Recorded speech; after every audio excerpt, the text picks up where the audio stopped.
Welcome back to another Red Wagon Inn, and Jackie can not stop laughing because Drew. She saw them. She saw. You can't look at Drew. You can't start the stream looking at Drew or Jakey. Jackie, you got to learn these things because I've had to. What did I do? What do you normally do, Jakey? I usually eat stuff. No, you normally are a banana or something. That's true. That's correct. I do that quite often. Welcome back. But this time, I didn't do it. This time. Oh my God. Rybo, please just give me an inspiration already. Just kidding. I know I deserve one. Come on. Every time Jackie doesn't succumb to the dark side, Jackie gets a point of inspiration if she doesn't have one. So go ahead, Jackie. That's so cursed. Oh, I hate it. And okay, Drew just have like 2 more GFYs for that last filter. You know, I'm tempted, but no, I'll give it. Don't do it. Don't you do it. Oh man. Right. You normally are your food while you're eating your food. Right. Thanks for joining us again for another Red Wagon Inn. Some people are flipping around and doing all crazy things. Sorry. Don't know why. It's totally fine. We've got an awesome show. We've also got a lot of cool fan art to be able to show tonight. Does anybody have anything they need to shill before we get started? The contest. Go ahead. You go first. You go first. No, after you. After you. Okay, fine. If you haven't checked out Hedron Rockworks, do it because he makes awesome dice out of cool stuff. Check it out. I got my dice. Jakey, your turn.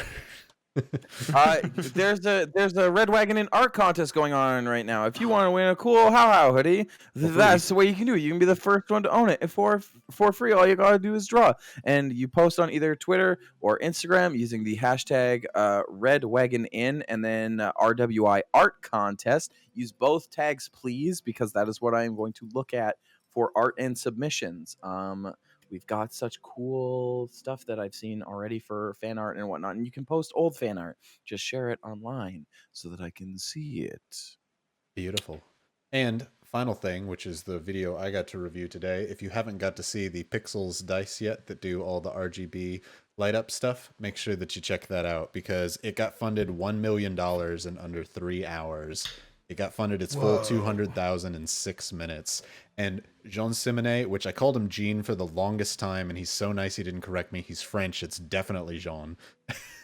Is the nicest dude, and I can't wait to work with him further. So definitely go check out that Kickstarter if you haven't. It's amazing, amazing dice, and I'll be using it tonight, and probably for a long time because I really like it. I'm mixing it up with the set that I got from Drew. So also, if you haven't checked out Dicey Encounters, check them out because yeah, they're all right. Yeah, they're pretty good. Or don't do it. Who cares? No one, not me. Anything from Jackie? I feel like we need to make the 4 square. You know what? I just want to point out Jake's beautiful hair. So magnificent. Oh, majestic. I just had to. Maybe who's the real Leonin in the group? Jake is the real Leonin. Oh, my wife. Roar. Purple? I don't know.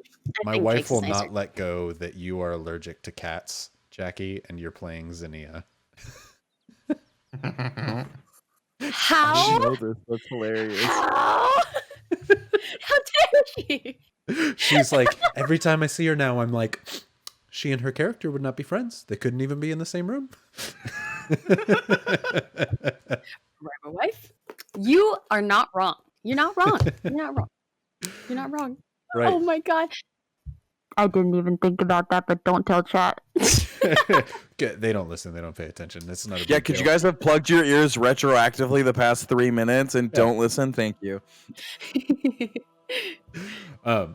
With some art that we have, speaking of fan art, we have a couple different ones. First one we have is from Elisa Death, which is awesome. This is kind of, it's pinup week, it seems, as we have a pinup version of the cat that we were just talking about with Zinnia. This one was based off of the pinup that was on one of the fighter planes, one of the old school fighter planes that looks really cool. So I really like that one. Heavenly Aristocratic also did a pinup. This one is such a sultry little pinup of Zinnia. This is episode 1 where they tried to sell you, is what I'm assuming. Wait, I missed that. That's so good. Oh my you god. missed that one? Yeah, it's awesome, right? That we're slowly building up to the 2022 Red Wagon Inn calendar. We've got Robert now. Yeah, Xenia, we need to make that happen. I By want the Bone way, Team in there. Just nothing but skeleton. oh, you want Skeleton Bone pinup. Team in there? Okay, that's Did you think he said he wants to bone team? Is that what you thought it he is said, a Rybo? 2022 pinup calendar. I was confused. I was gonna say, are we calling a spade a spade? No pun intended with the character. What's good? Spade will be in there too. It's just Spade and Team hanging out. Yeah. Well, they may not like each other. By the way, avert your eyes if you have any seizure issues, because Bobo made some really cool flash art, and I will tell you when it's done. But it looks really awesome, and it is of how it's kind of looks to be based off of Jakey's art that they did, which looks really, really cool. All the So pixel cool. art that Bobo does is always really, really good.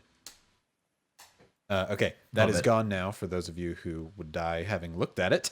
And now we get to talk about giveaways, of which we have wait. 2. Oh, do we have Did one? you have the image that I had sent you? Did you manage to get it? The dice? The 21? Oh, No. yeah. I will put it up after the break because I do Cool. have it, but I forgot. So yes, there is Extra another piece of fan special art. shout out. Yes, it's a huge shout out that will come halfway through because a lot of effort was put into this one. It was just me who forgot, so that's my bad. But now on to giveaway things. We have 2 giveaways tonight. The first of which comes from our boy Drewby over here. Tell them what they're gonna win, Drew. Dice.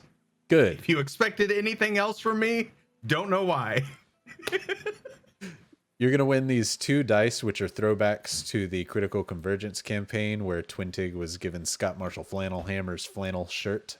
So going to win 2 of those bad boys, 2 nice, unique little D20s. And then the second giveaway, I have no pictures of, but it is 3 blind bags. I don't even know what that means, but I'm certain that it's dice from Lud, from Alex himself, getting sent out to one winner for the second time. So really big. Throw it out there. It's really cool mystery dice that you can win in a bag. They're all D6. Check them out on the Level Up Collect Dice them all. website. Is that where the term blind comes from? Yeah. Oh, good. It's Like All right. the mice. Yeah. Like And they're glyphics, and they're all really cool, and they're all unique, and you don't know what you're gonna get. So it's like Pokemon cards, but with dice. Like a and box they're of chocolates. never know what you're gonna Exactly. get unless you look at the back where it shows what you're gonna get, because the FDA requires you to be able to show ingredients, and otherwise it'd just be a nightmare, allergic nightmare. You have a pack of Pokemon cards? I have several, yeah, and I'm buying Jelly. more because I want to do an unboxing stream. I am jelly. I just got Rebel Wife into it. We played this weekend. We got some decks and played out. And she's like, "This is really fun." And so we tried to buy some, and they're all sold out everywhere all the time now. Yep. So That's- great. Very that's glad. Pokemon. Very glad. Awesome. Anybody else have anything before we get started with the roll off? Because we have a very special roll off this time. I hope it's not me. Okay, everybody. Because our boy Alex cannot be here, who normally does the 10 episode recap, this one comes with a bit of a challenge for whoever has to do this recap. You gotta do it in Salt's style. Whoever loses has to pretend to be Salt when they do it and give it in his mannerisms for the 10 episode recap. So let's go ahead and roll off. 15. Hedron. 15. I tied with you for the lowest, Rybo. 19. Oh, come on, Jackie. Hedron, I love you. Jackie. That's a 6. Yeah, baby. Woo! Jackie, give us your best Salt. And because this is a 10 episode recap, if you rock it, I'll give you an inspo that goes above your 1 limit. Oh, ooh. Whoa, whoa, that's Ooh, a those- very shimmery dice. That's very Yes. nice. Those are pretty. They're so These shimmery, are- they break the camera. Our Yeah, I Griot was gonna dice. say. My Oh, nice. favorite. Ah, Yeah, the sorry. Agrio. I'm not those. procrastinating to do this. What are you talking about? Just talk really fast, and if we can't understand you, that's part of Salt's thing. So much happened in the last 10. I want to see if you even get the starting point of the last 10 right. Oh, I shoot. specifically was looked it like, up in case I had to do it. 10? Oh, shoot. Wait, That's the I 10 had. episode recap. So, last one I had pretty good notes, but okay. Okay, tell me if I'm far off, just to double check. Was the 22, 21 or 20? Or 21? From 20? 21 onward. 21 onward. All right, y'all. Everyone, take a seat. Let's sit down. Everyone, just calm down. Okay, now let's start. So what I think I remember is that maybe we met a woman called Soulforge. I think, is that where it started, or I could be wrong? Am I wrong, Rybo? I don't know. Maybe you should tell me, or maybe you should not.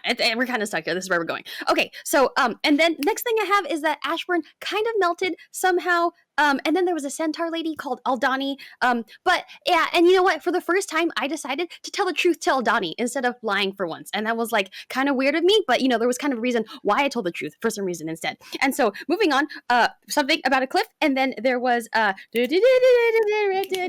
Saul doesn't do that, but I'm just buying time for Jakey. And then, well, you know what? I kind of talked to Robert, and I meant to go down a hole that leads to. I have a hole. Salt goes down whole hallway that leads to Moria. Why did I write that? Anyways, and then this is where Ren talks about Marcus for the first time. Ren is the wizard friend at the city-state of Kern. I have that, and then I think I missed a lot of things because now I have a black onyx creature that's like half the size of Pepper, and it gets away. I don't know, something jumble and murbly wobbly, timey-wimey, herby-jibby. And then we go to the next part, and then Robert annihilates a tree ant, and Robert feels like really bad about it. And then Ren was like, if I die, go to Marcus Kern, and he can help you. All right, so moving on. Oh, also, How showed his face for the first time with, Sans mask. Ooh, first time. Yee, big deal. Okay, and then this is on to number 26, according to my book. Big deal. So big. All right, so now we meet this beautiful woman. Her name is Celine, and she is from Hallback. And then we have this whole discussion about Canada, which is Rybo's northern part of this. Okanada. Right. No relation. And then no relation at all. And then we met Redwood, a 9-foot tall elf, kind of annihilating us, but we kind of survived at the end of time. Then finally, now we're kind of caught up to present time. We are now heading to Queenstown, but then we found there was an extra set of steps that were kind of following us through the forest. We kind of find out it's Spade at the end, but I'm jumping ahead of myself. Okay, and so we find an ugly man that almost died. His name was Jez Kerrigan, but we saved his life, even though he wanted to kill himself. So when they come again, we did the bit. Okay, so now moving on, we met Chris Torek, an illusory magician. He was like trying to sell scrolls for like really expensive, but I might have pocketed one with my, rat hands. And okay, so there was an unwilling group that we kind of noticed. Was also Spade was a part of it, but we didn't really notice because no one really was listening. Anyways. Okay. And let's see. I have this especially for Zinnia. It's not like, I'm Zinnia or anything, but like Celine taught Zinnia divination. So that and then Stormcloud and the thingy blah blah blah. So anyways, this is where it kind of finally gets down to business. Seriousness. Spade sat down with Ren and Hal, kind of had a deal. Kind of said, you're protected till you get to Kern. So like, spoiler alert, he kind of does protect them till they get to Kern. Like he came and saved Ren when Ren didn't even look like Ren's self. Anyways, but getting ahead of myself. Anyways, so we go shopping, we go to a bookstore. I kind of get stuck in the bookstore. Like to wrap it all up, I get sucked into the dungeon. But they were kind of doing their own thing. There was a whole dragon. It was this whole thing. I'm sure you guys remember it by now. I don't really know if I should cover it or not, but like Amethyst dragons, whole cult, dragon escaped. We helped the dragon. The dragon was kind of a slave. We helped it in the end. So I think we did the right thing. Now we are caught up. Cultist blames us.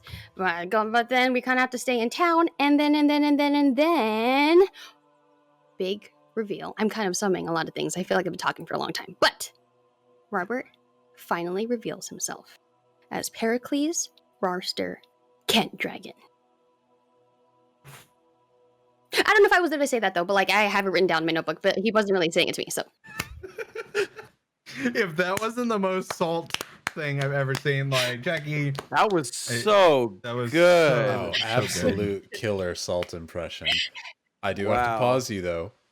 Okay. On missing where we started. Okay.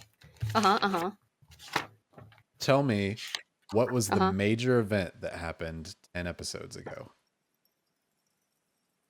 Besides Ashburn. Okay, wait.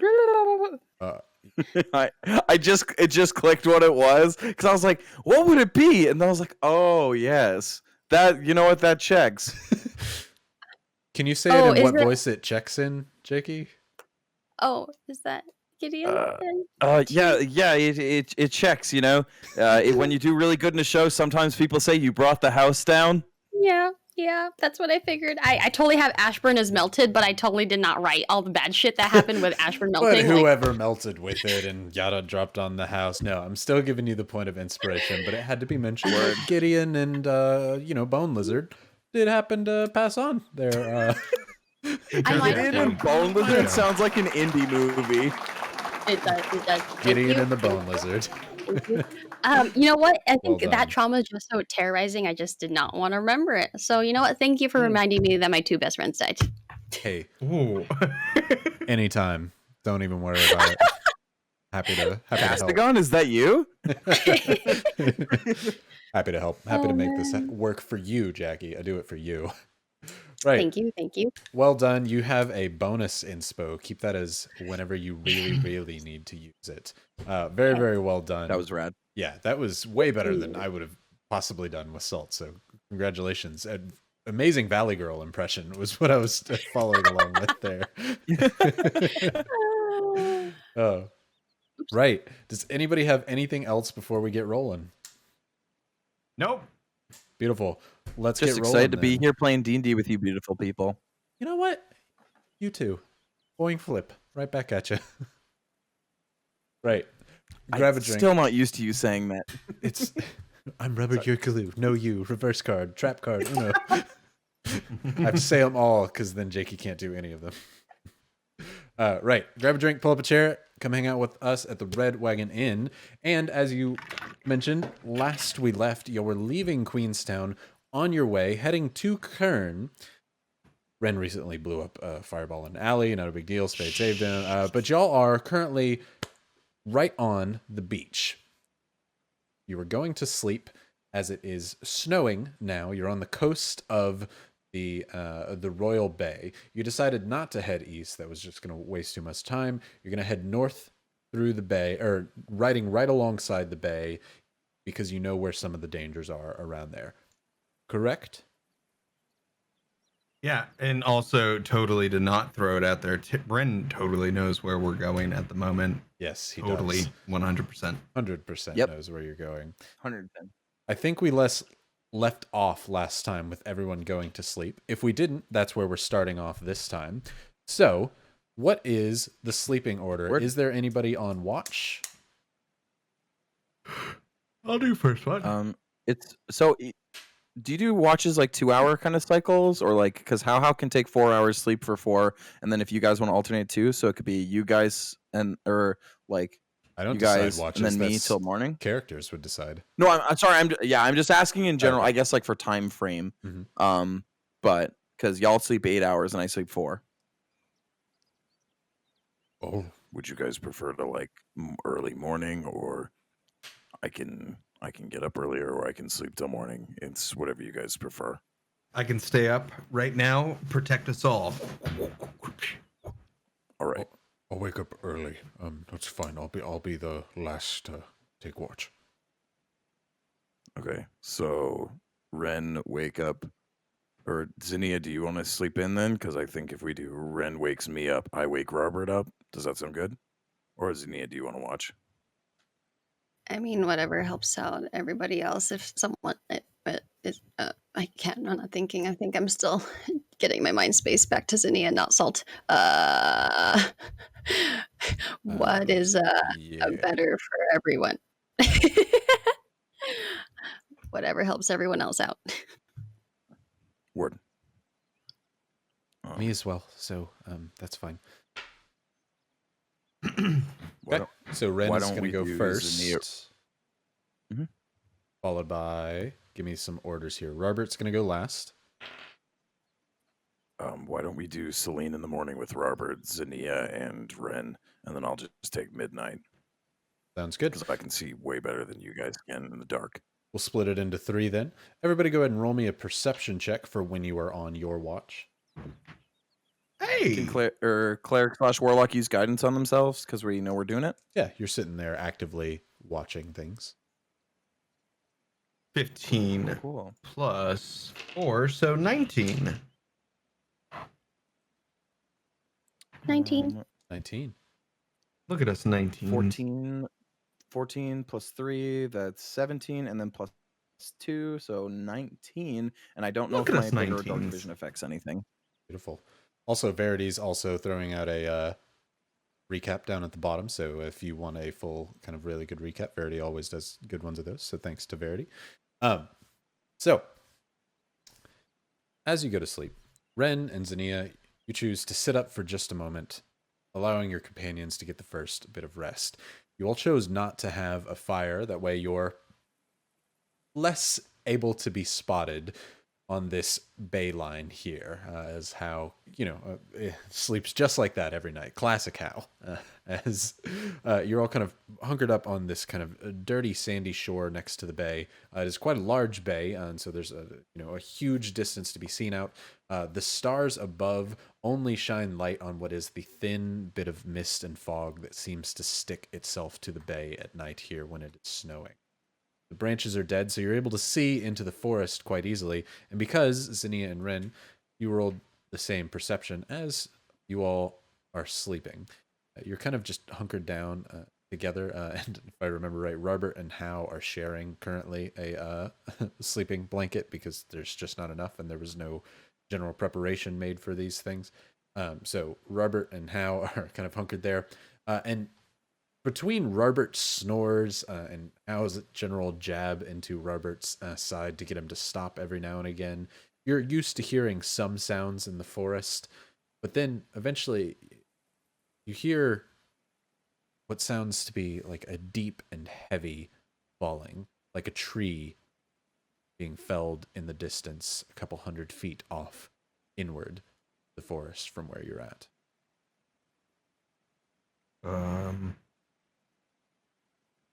Did you hear that? I was just gonna ask you the same question.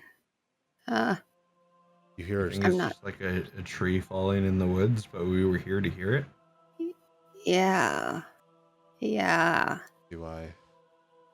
So early in the night. Is that what night it's going to be? Is it going to be like this tonight? That's a valid question. It's not that the question wasn't valid. It was how it was asked. Fine, I'll let it slide. I've heard of that tale, short story saying. Yeah. Usually things that fall make sound, don't they? Yeah, but when you look into it, actually, I think this would probably be there would be a better time to talk about this. Like, let's Right. just sit and listen. So, how you doing? And Ren's like in the Leonin. So Ren is Zeroz with an extra poofy like parka look, and just leans over. So, how you doing? How you been? Should we be talking right now? And we can listen to. But how you been? I'm gonna whisper. I'm doing great, thanks. Awesome. That's good. Hey, Yeah. that Leonin that you are, Yeah. do you know him? Yeah. Where's he from? He was from the jungles up north. Actually, I don't know if it's south now. I don't know where we are or what's happening. They're Leonin in the jungles? Yeah. Whoa. Yeah, they're not just apparently where you're from, I mean, right? okay, no need for sarcasm. I figured they're from different areas. I just didn't know that jungles was a habit. Anyways, I'm And listening. there's even Leonin that look more like cats, like panthers. Really? Like Wait, this. And Ren's gonna transform into his wife, Seiza. And it's Seiza is, I think, the only tabaxi in this world. So with that being said, black fur, but much shorter and much more defined panther-like feature. I want to know what plane Seiza must have come from, because she obviously didn't originate on my plane, where Tabaxi definitely don't exist. There's a mosquito. Do you hear it?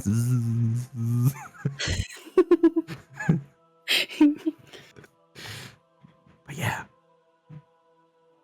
Interesting. Is she also from the jungle? Yeah, well, probably. Right. Cool. This isn't as warm. And Ren's gonna turn back into Zeros. A nice big poofy mane. Do we hear anything while we're whispering quite loudly, Rybo? So, there may have been some additional noise, but with the focus on Ren's change and desire to speak at the moment that you're hearing this noise, you don't hear anything else. You're not sure if there just is nothing else or if you missed it. Can't hear anything if you don't hear it. That's right. I think the noise is gone. I mean, I hope it is, but I think we should kind of listen from now on, because these trees are pretty big, and if something can knock them down, then they're probably pretty big. But what if it You was guys are just the like loudest whisperers I've ever heard. I'm trying to sleep. How? What if it was just like a dead tree and it just fell? I'm not on for this watch, so I don't know what you're referencing, but Oh, Going a back to tree bed. fell. How? A tree fell. And When we the heard it. fuck- How does not respond? Hal's doing that thing where he's now pretending to sleep, even though elves don't like fully fall asleep. So he's just like loudly snoring, like I'm asleep now. Well, I guess. Yep. I don't know. At that, Ren turns to Hao and says, okay, well then, why don't we just start your watch? It's about that time anyway. And how you're awoken in the kind of worst kind of way where you're accidentally awake and they say, well, since you're awake, why don't you just go ahead? As Ren slides over to his patch, or to his kind of sleeping bag, and Zinnia, okay, well, if Hao's going to be awake, you're not going to say no, as you go over to yours as well and bunker down for the night. If How- you need anything, let us know. you guys just rest. I'll be okay. Okay, love you. Bye. Okay. Love you too. How they briefly I'm mentioned gonna- a tree falling, but nothing other than that. Hal's just gonna give like a cursory glance at like the tree line, and taking some like herbs in a little pouch, and prestidigitation to heat it up. He's just gonna make himself a cup of tea and just sit in absolute silence. The odd thing from Chowder like crossing, but he's just gonna kind of watch the forest line and just sit. Probably listen to the waves behind him because we're on the shoreline, right? Correct. Of a very large Yeah. lake. Yeah. So Hal's just gonna listen to the waves and look at the trees and just like sip his tea. As you sit there for a brief time, you warm up your tea. It feels nice amidst this freezing snow that you're here under, especially with no cold weather gear. You sit next to Robert, and so as you're heating your tea up, it's kind of also providing a heater for your friend here, as your back is kind of using him with his hard scales, like the back of a hard wooden chair, as you sit there for a minute and just take in the white noise of the lake slowly splashing up against the cold water. You can start to hear what sounds like tiny ice crystals just wanting to begin to form around the edge of the lake, but continually snapping as the water splashes up to the top. But your watch, for the duration of it, goes largely uneventful. You hear nothing but the quiet stillness in the air, the snow falling, or you think, all right, you want to get some rest. It's probably about time to wake Robert and Celine up and let them have their watch. Yeah, the way I wake them up is I make another cup of tea for each of them, wake them up gently, hand it to them, and then I'm gonna finish the last bit of my meditation rest. Snag in the blanket from Robert in trade with the tea. Oh, thank you. You're expecting this to be a sipping thing, but Robert just kind of shoots it back to wake up, thinking it's a coffee or espresso of sorts that is fond in the scorch. So, that burn's going down. Yeah. Thank you. I forget where from. We have different morning rituals. Anyway, Good night. have a good watch. As well. As the three of you sleep, it's left to the NPCs that you don't get to know what goes on during their watch. Before eventually, the sun does rise, and you're all awoken to Robert kind of gently shaking each of you asleep. Or, not asleep, just gently shaking each of you. Sleep now, sweet Brie. Go to sleep. It's night's time. He gently awakens all of you before he says, I didn't see anything else in the night, neither did Celine. I even went walking once the sun started coming up.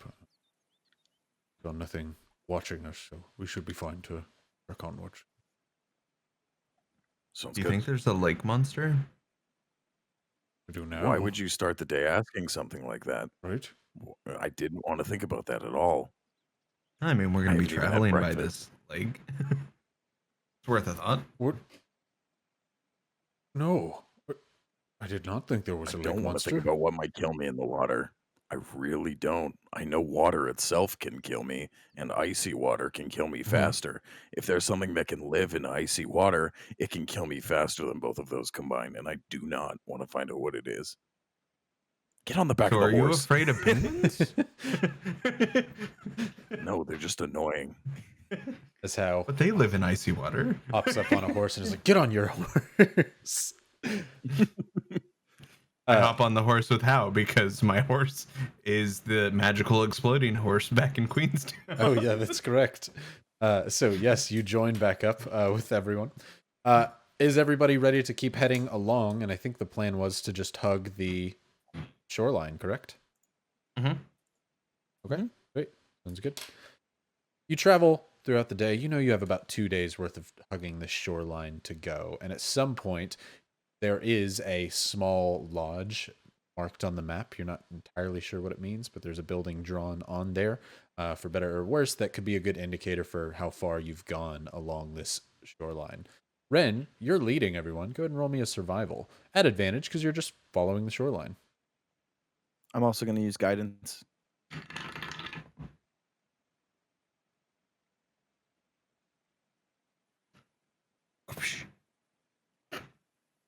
I don't know why my survival rolls are so crap, but I rolled an 8 and then that was at advantage. And then your guidance was a +1, so a 9. 9. Solid. There are parts of the bay where it jets in and out, like any lake would.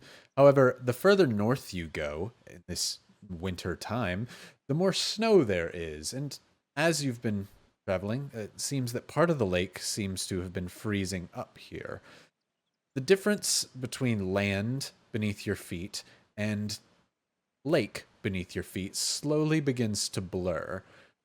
Ren, you're pretty sure that this hill that you're walking along indicates that you're still on land. However, this could be a small snowbank starting to build up as the snow is getting progressively thicker as you go further and further north. What side of this snowbank do you want to hug, the right or the left? I would assume the left, closer towards the forest, just to be Fantastic. safe. As you say, all right, this seems to kind of break off here. Of course, we're going to take the left. With confidence, you tell the group. You do notice, when I did make this comparison, it has been a while since I've seen a tree. I just thought that they didn't grow that close to the shore. Maybe it's the thin bit of mist or the fog that's slowly surrounding your feet. Just don't tell the group. As you keep trekking further and further. The ice here, you definitely would not want to be out on this lake right now. It is thin ice. There was no ice back on the southern part of the lake at all. That would be horrible bad news. And you don't want that. You definitely should be hogging and staying on the land. We Want should to follow that, right? Yeah. Good. What could go wrong? Zinnia, as you're walking, you begin to hear something a bit troubling. It sounds like it echoes way further than it should. A crack that seems to originate from your feet, but seem to go for miles towards the east and quite a bit of ways to the west as well. It sounds like ice breaking beneath your feet, but you're on land. That can't be happening, but you're hearing the noise. It's quiet, but it is. You seem to be noticing it growing louder as you're walking, as if the further you step, the more cracks you're hearing. Eventually, it's going to be to where everyone actually starts to hear the same things. And as you're about to mention it, you take one step with your large horse that you're on top of, and hear a loud that echoes across the landscape as everybody hears the sounds of breaking ice beneath your feet. Ren, where Yep. on the map are we? So, in theory, we should be here. Keyword in theory. I really don't like that. But we could be how- also in this general area. Hal's gonna turn over his shoulder and use sending to everyone. Dismount your horse, walk slowly, spread your weight. Now. Zinnia's gonna get off and start crawling. Everybody roll me a dexterity check Ugh. to see how the horses? gently you can get off of the horse and onto the ice. These Actually, horses die. I we'll swear to just God. do a straight stealth roll, but you get to see it this time because stealth is being gentle, and Okay. those who are more proficient at that would be better at it. Okay. No proficiency, but 21. 12. Celine lives in the north. She is very, very good at traversing icy terrain. She glides off the horse and begins to almost slide, allowing the horse to pull her, where she never picks her feet up and makes any particular pressure point, but begins to slide her feet along the icy ground. Ren, what did you get? A 10. 10. You got a 12, Zinnia? Mm-hmm. And how? 21. 21. Right. As you say, everyone get off of your horse now. Robert, in his big, heavy armor and big, heavy self that he is, jumps off of the horse, and you all hear a loud. You begin to hear loud cracks of ice as Robert holds himself by the horse's reins, and you can hear water splash as some of the ice begins to tumble underneath. The ice is currently breaking beneath your feet. So what's everybody doing? I cast Water Walk. Oh shit! All right. As who are you casting it on? Does it work on the whole party? Up to 10 willing creatures, so I say everyone and their horses. Okay, Yeah. that's perfect amount That's actually. 10. Beautiful. Oh, Jesus Christ. Way to have that spell prepped. Zinnia! Zinnia with the save. As Robert begins to fall, oh! Before Zinnia rushes her hands out, and a wave of red energy begins to coat the bottom of everyone's boots, propelling themselves not only on top of the water, but almost providing like snowshoe-like material to stand on top of the ice. Because what is it if not water? As you stand now atop this breaking and frozen lake, you're now essentially walking across a rocky field. As every time you do step, the ice continues to break, but it doesn't matter. You just kind of continue slodging through this icy area. This is done, That was Zinnia. awesome. Thank you. She's I just was gonna just pop. going to turn Robert into a penguin. Thank you so much. Oh my god. Also, Her thank hands you, are- Kanabas Knook. That's great. For being awesome. Equally as important. Do that was best. great. Zinnia's standing there. Her hands are just extended. Well, she's still kind of crawling, actually. So, okay. Is it working? And she'll look at everyone's feet to make sure everyone's okay. Okay. Yeah, I feel good. Okay. Everyone seems to be Great. fine. All right. Okay. Let's. I think this will only last about an hour. So we got an hour. I think. Let's get us out as fast as we can. So, it is not a terribly cloudy day. You can look ahead, find the sun, and make your way back to the bay side and make your way on just fine. But you have water walking. So, what's the group doing? I looked to Ren. Ren. So, in theory, what direction should we be traveling?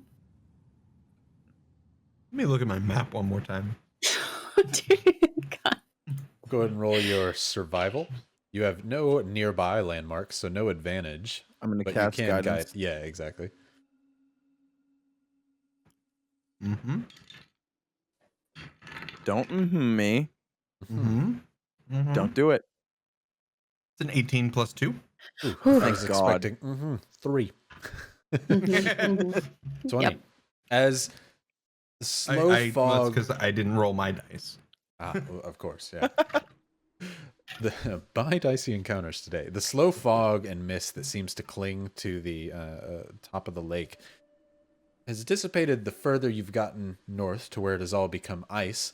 And so now you can actually begin to see signs of land a little bit further, and the bottom and tops of trees in the distance. Okay, you know you should be seeing trees this whole time. You just got sidetracked trying to head directly straight north. So you can definitely get everyone back to shore, no problem. It's kind of a weird trudge, as every time you take a step, you kind of fall under before stepping back on top of the ice. It's not dangerous, but it is an odd trudge back over to land. It is a little It's bit kind of of a like that detour. weird snow where it has like an ice on Yeah. top of it, and when you step on it, it just. Just consistently all the Gotcha. time as you're walking along. Jackie's like, I live in California. We don't Snow have does that. that. My snow's just like ice by the time I reach it, so I don't know.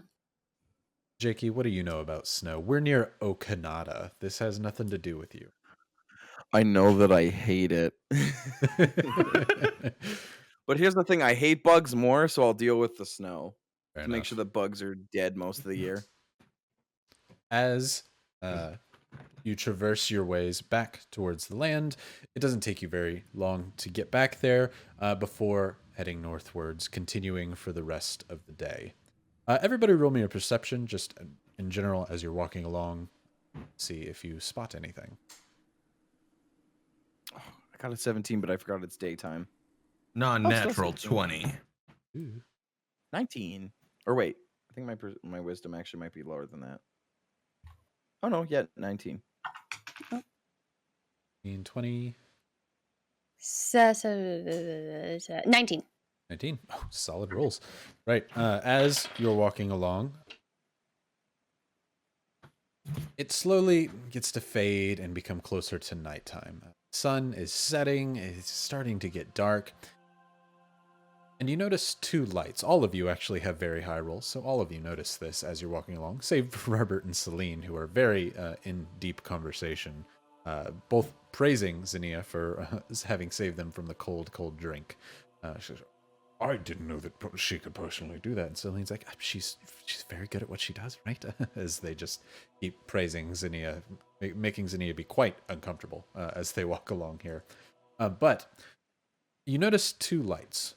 One to your north, about 2 miles or so ahead. What seems to be a large fire must be near a building of sorts, as it seems to be raised high in the sky. Not terribly high, it's not in a tower, but it's not on ground level. And one, maybe a mile or so back, also raised about 10, 20 feet in the air based on what you can see, but it is moving in your direction. It is a moving flame, larger than a torch for you to be able to see it, but it is currently moving. Wait, the building is moving or the torch is moving? You can't really see at this distance. You only see that there is a flame that is above ground level, moving in the northern direction, coming from the south. And then as y'all are headed to the north, there is one building off in the distance that has a large flame atop. And here I was worried Could be about a a- lake monster. Could be a merchant's caravan or a group of travelers all with ignited torches. Could be the lake Bandits. monster or the lake monster carrying a torch. No, Why? What is with you guys and lake monsters? exactly. What's going on? Is that a thing that how and I should know? Yeah, lake monster. Well, I mean, mostly it's ocean monsters, but I mean, why can't an ocean They don't monster come exist. to the lake? Nope, they don't exist. You are lying. Listen, Until if I you haven't see heard one, of I will. Bessie, boom. No, I refuse. I will not acknowledge its existence. Where is Bessie from? Around Robert, Kern. don't. By the opaque harbor, Right. you know. What does Bessie stand for? Doesn't actually stand for anything. It's just the name that the locals gave to this seafaring creature. Oh, could you describe Bessie for me? I'm taking Yeah, quite it's an got a interest. short neck, but a big head, and it kind of looks like a dolphin. Huh. But it's That sounds odd because cursed. it doesn't have like sharp teeth. It has like really blunt teeth, kind of like a cow, you know. Go. You sound like you're go describing a children's mascot. fuck What's a yourself. dolphin? GFY.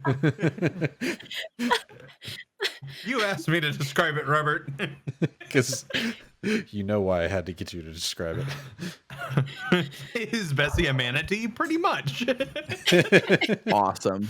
I would like to meet Bessie now. Thank you. Sounds delightful. So what are Yeah, we not doing all with lake this new monsters have to be information? scary. I mean, why don't we head to that big torch up there on the road? Maybe it's a place we can stay for the night. The one following us, I mean, we could backtrack, but if it's just a group of people walking like we are, we'll look stupid. Yeah, All right. I'm with it. You all follow the shoreline of the ever thickening ice on the lake as you go further and further north. It is now fully dark. Those of you who cannot see in the dark, being Robert and Ren, you're going to have a tough time. However, Ren, you're being directed by How. Robert does ask that he be allowed to light a torch. Does the group deny him this? Here, Robert. I'm gonna use dancing lights on everybody. Or not everybody, but there's 4. So whoever can't see is just gonna have a little sim style purple flame above their head. Yes. Love it. As you walk around with your new custom creator characters, Robert can see, finally. Ren, this helps you too, but you weren't going to have to rely on it since Hal was kind of directing you. The moon is nowhere to be seen at this point. There are a few stars that give you some illumination, but the moon that would provide any light in this area is totally gone. So the flame is absolutely necessary for Ren and Robert as you move along. As you get closer to this building, the flame that was behind you, you look back and suddenly it's just not there anymore. You don't know where it was, what it did. Maybe it stopped way back. At some point, you just lost it. But now you approach what appears to be a very, very old building, what appears to be an old style lighthouse of sorts for this bay type area. It in itself looks and resembles a church where instead of a bell tower, instead there is a large brazier in the top with an ever burning oil flame, assumed to be oil, up at the top with a great red fire. The building itself is connected to a dock that has since been frozen over with 6 or 7 different large boats that are docked up next to it and a few smaller fishing boats that line the shore here. There are several small houses that are nearby, but everything seems to be very revolving around this large building here. Some of the smaller ones are no bigger than a small fishing shack. But this is currently blocking your path forward to where you'd either have to go along the lake, through the forest, or through this small area. Do we want to, like, so we can see each other, so not super far, but knock door to door, see if anyone would take us in for the night? We could offer gold. I have some extra I wouldn't be offended to spend. Just for a place to crash, place to put the horses. Could Yeah. use the warmth. I'm about it. I'll put on my best howdy face. Oh, What God. does your best howdy face look like? I have to ask, you are a changeling. What does putting on a face look like? It looks like Zeroz because That's what I originally figured. when they met Zeroz, it was that kind of southern voice. Okay. Which house are you going to go up to first? One of the smaller ones, or you plan to go to the large, almost church-like lighthouse? I'll go straight to the lighthouse. Why not? Okay. Sounds As good. you approach, you start to notice several people that are kind of outside around smaller fires that were off on the other side of this building here. All of them seeming to be cooking meals for the night, stews over pots here, seeming to be a mishmash of humans, though one large bull-like creature, bovine in shape and large horns that go off of his head, sitting on top of a stump of a tree. As you turn, everyone seems to come and look at you before returning back to their meal. They're stirring up the pot here. All of them wearing heavy, heavy winter clothes, save this bovine-like creature who has just a sash and a messenger bag over, besides a loincloth covering up their private bits. Everyone roll me a history check. Or a nature check, whichever you have higher. Both +0 for me, so an 18. Both +1 and 16. That's a natural one. Ooh. What the hell is that? That's basically what Zinnia says, which, of all the people who should recognize this based off of her following of mythology, it definitely should have been Zinnia. However, Ren and Hao seem to recognize this creature to be a Minotaur, sitting here amongst humans, peaceful. Odd. So You have not heard of cool. them to be peaceful. That's really cool. They seem charming. I don't think I've ever seen one of those. That's rude. One of the. It's a Minotaur. Oh. Oh. Got you. I I got you. mean, Thank you. Thank you. as someone who has heard the horrible things people say about the Underdark and Drow, I'm not very surprised to see a chill Minotaur. Right? Stereotypes, man. They're the worst. Word. Maybe. Let's go say hi. Take it away, Zeroz. Well, hey there. Hello. As you ride your horses up, Zeroz waving from the back of Hao's horse, hello! Leonin behind a drow, riding up along this group of humans and one Minotaur next to a fire. As you turn around and approach this church-like building, you notice that the ground floor actually is completely open, like a stable, and inside there seem to be large, really, really large catches and not necessarily fish, but catches that seem to have come from the lake, this being where they either dry them out or gut them or do all of their work on these things. It seems to be the large kind of fishing work area, some of which that you see in here are crocodiles that seems to be larger than your horses lined up next to each other. You are certainly glad that you are not near this bay in the summertime, I guess, as the winter seems to have kept them at bay. There are several of them and several large fish-like heads mounted on the wall with horribly sharp angle-like teeth coming off of them. It is I a told sight you, to lake see. monsters. Lake monsters. That's a just saying. crocodile. That is literally a crocodile. I know a crocodile. I mean, it's a big How's a crocodile. but that's crocodile not a lake different monster. from a lake monster? As you say, Because one is a dinosaur. What are dinosaurs? Jesus, you guys know. I don't know why. Who's no? Dinosaurs are God's way of saying they hate us, and so they left evidence in the earth. Earth. Anyway, God, the isn't that what- ground, the Single. soil, the Earth, I terra guess, firma. technically still works. The Terra.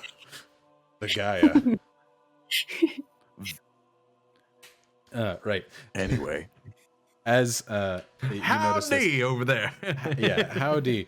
The Minotaur seems to pick up a large ladle from the soup and begin to stand up before a man with a really, really heavy kind of what seems to be wool fur jacket. Kind of puts his hand on the Minotaur's shoulder and walks over to you and says, "Hello there. What can I do for you?"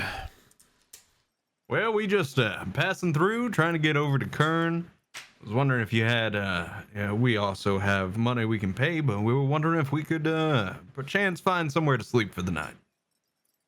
There's lots of fertile ground all around you. I don't see why you couldn't find a place to park it for the night. You're welcome to a fire and any food that you'll want to add to the pot.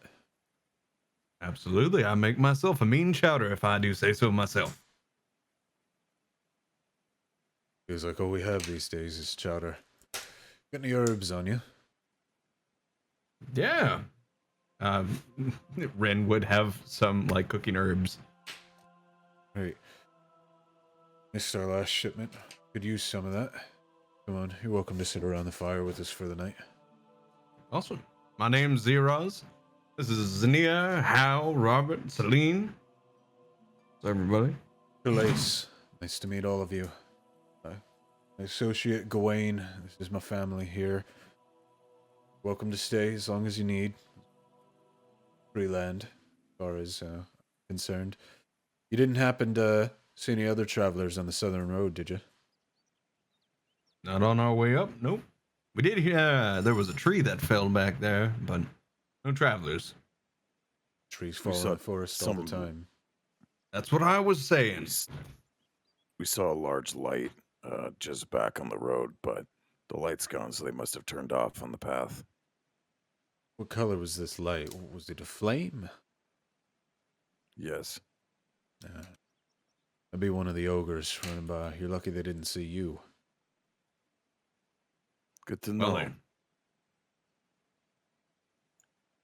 You seem to have lucked on to our little fishing hole here. Come, get warm. You don't even have proper clothes for this. Travel this far north. Is it accidental? almost. Well, sort of. We're always on the move. We don't plan well a lot. I can see that as he sees Howe and Robert kind of Shivering, arms holding and shaking. I'll be honest, I've seen snow maybe twice, so this is new for me. Ania, you had something to... Well, I've never been this far north. I was kind of depending on my, friends to tell me if I needed warmer clothes or not, but I'm lucky I have fur.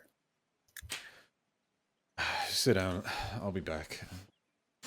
As he begins to walk past you over towards the large building with the flame off near the side, a few spots are open near this fire, as if this is meant to be a communal fire with lots of small little tree stumps around it to sit at. There are very few of them actually occupied.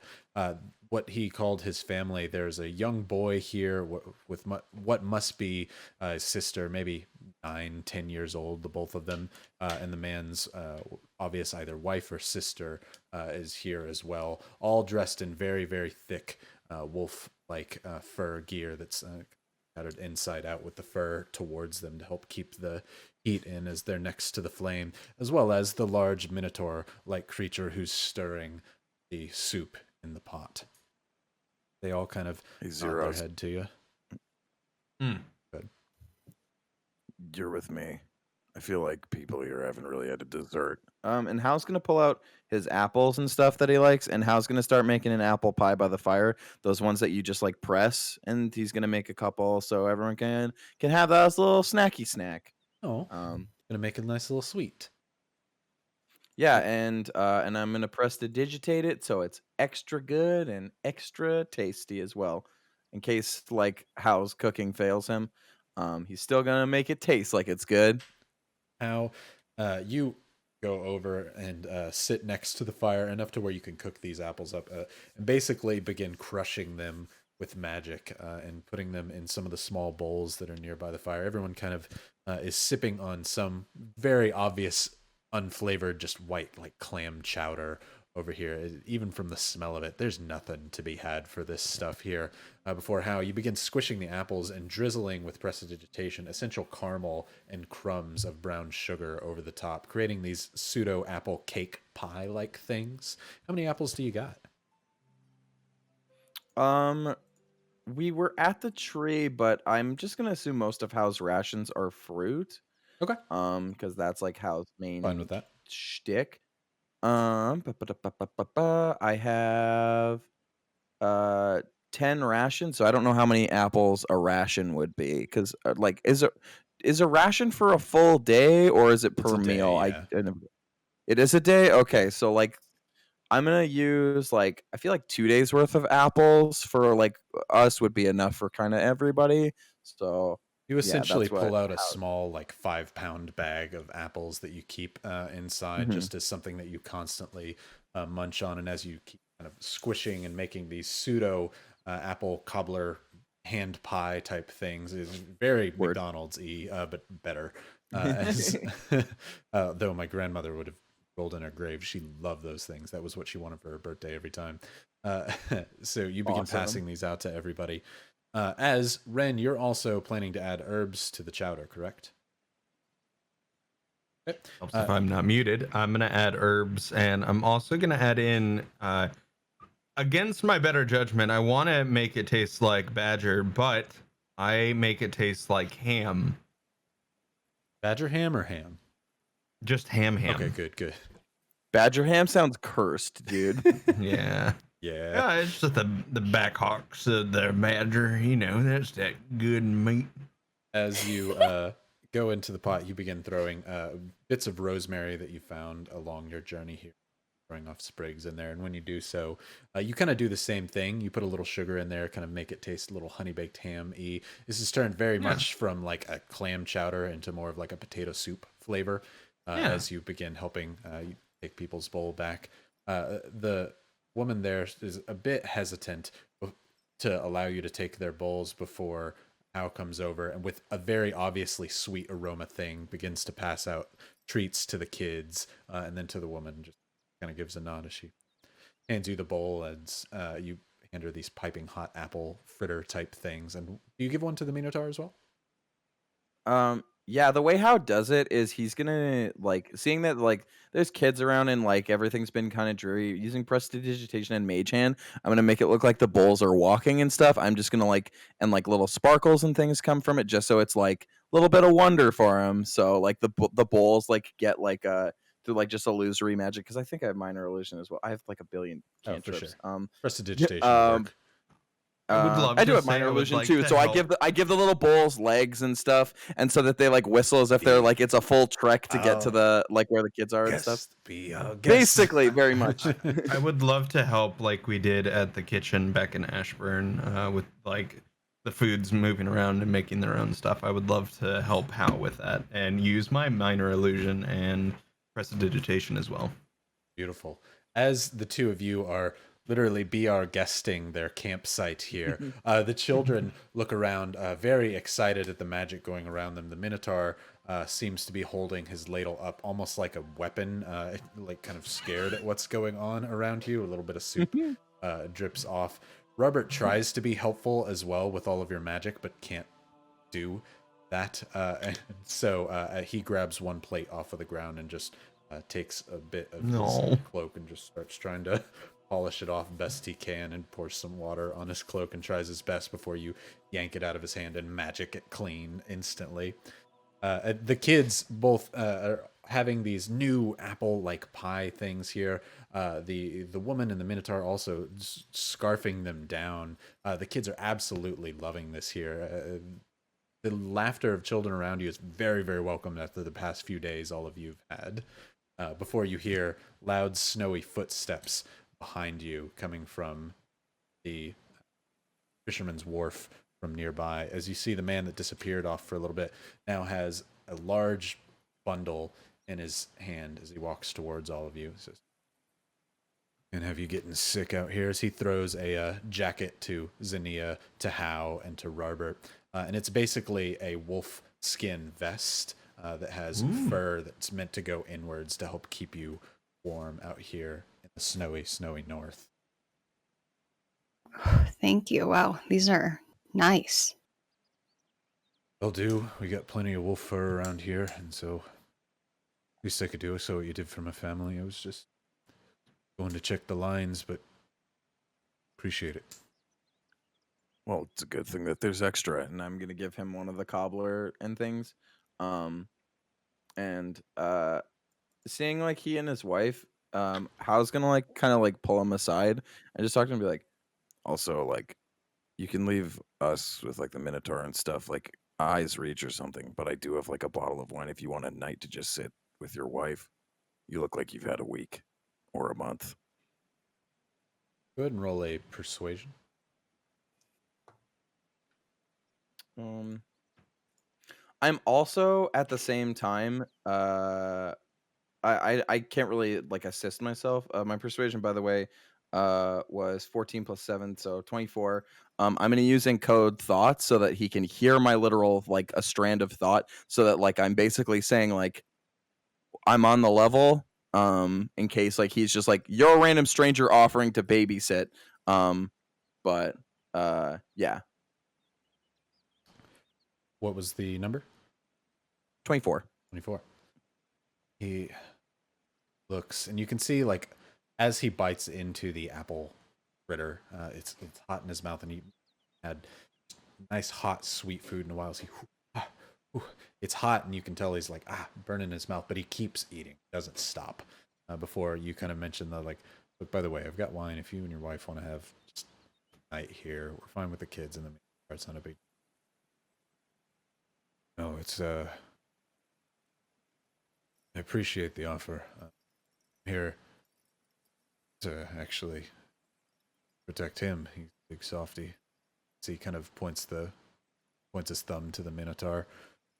But appreciate it. He might be the one who needs the night off, and the kids probably more fun than they've had in a long time. I like seeing it. Thank you though. But we'll take the wine if you're offering. Yeah, I offered so. Yeah, how? Because we mentioned that when we had the cooking wine and stuff, and like the fine wine, how definitely kept 2 bottles. So I'm gonna hand him a bottle and just give him a nod and head back to the fire. Cool. As wine gets passed around, and this time mostly they just have water, so they even share some with the little kiddos, just a little bit. It's like, very English thing to do, as this is very much England that you are all in right now. As just a little bit for the kids to have, as they think, oh, we're grown-ups, we get to have some of this drink, yada yada. As general good time is had around the fire here. As you're eating dinner, there's nothing but good stories to be shared around. You are asked a lot about your travels. You kind of keep things a bit at arm's breadth, but you embellish some possibly fake stories about your lives just to keep the kids entertained for a little while. As they ask, you came all the way from the desert? As Robert says, yes, I did, and I had a brother there who was the mightiest warrior in all the land, and you should have seen this bony lizard friend I had. What a man he was. As Robert enjoys and delights in telling them about some of the friends that he once had, as essentially the group kind of continues to do that. Is there anything that anyone is trying to do, or any information that they're specifically trying to get here at this fire? No, I just imagine Ren sitting down as Zeroz, and there's probably some kids like braiding this lion's hair, and Ren's just sitting there blank face. They do a bit, but then they go over to Xenia, who not only has lion hair, but also a long ponytail of multiple color, and it basically kind of goes off. The little boy kind of plays with your lion hair. Is like, so does it just grow like this? How does it? Before the little girl's looking at your hair, Xenia, like, it's so beautiful. I would love to have hair like this one day. It's so pretty with the red on the end. It's, oh my, and just they're kind of fawning over the two lions that they've never met before. Prestidigitation, changing hair color at the bases to red for the kids. Just They're dark British brown hair begins to turn fiery bright red at the bottom, and in kind of juxtaposition to the white and blue snow that you're seeing around. It stands out like a beacon, and they begin twirling around like umbrellas in the air, just watching their hair dance in front of their eyes. As they keep it long to obviously stay warmer, it is fairly long even for the young boy's hair there, as the mother and father share wine and laugh at the children's kind of playing there for a little bit. See, you could have it too. Oops, sorry. No, go ahead. I'm just saying, see, you could have it too. She kind of laughs and looks around and says, she goes over to you and goes, can you show me how to, I don't, like basically asking, can you show me how to put it in a ponytail? Yeah. And I'm going to find some like rope, maybe, you know. You probably have some small like pouch twine. Yeah, twine. There we go. That's the word. Sure. Just a all right. thick ass rope around her hair. Good night, sure, child. Never ask a Leonin about their hair. It's our secret. Take it to the grave. So just stand right in front of. Okay, right in front of me. Good, and then put your hands like this, and then hold it Don't like make this. me mime putting my hair up, please.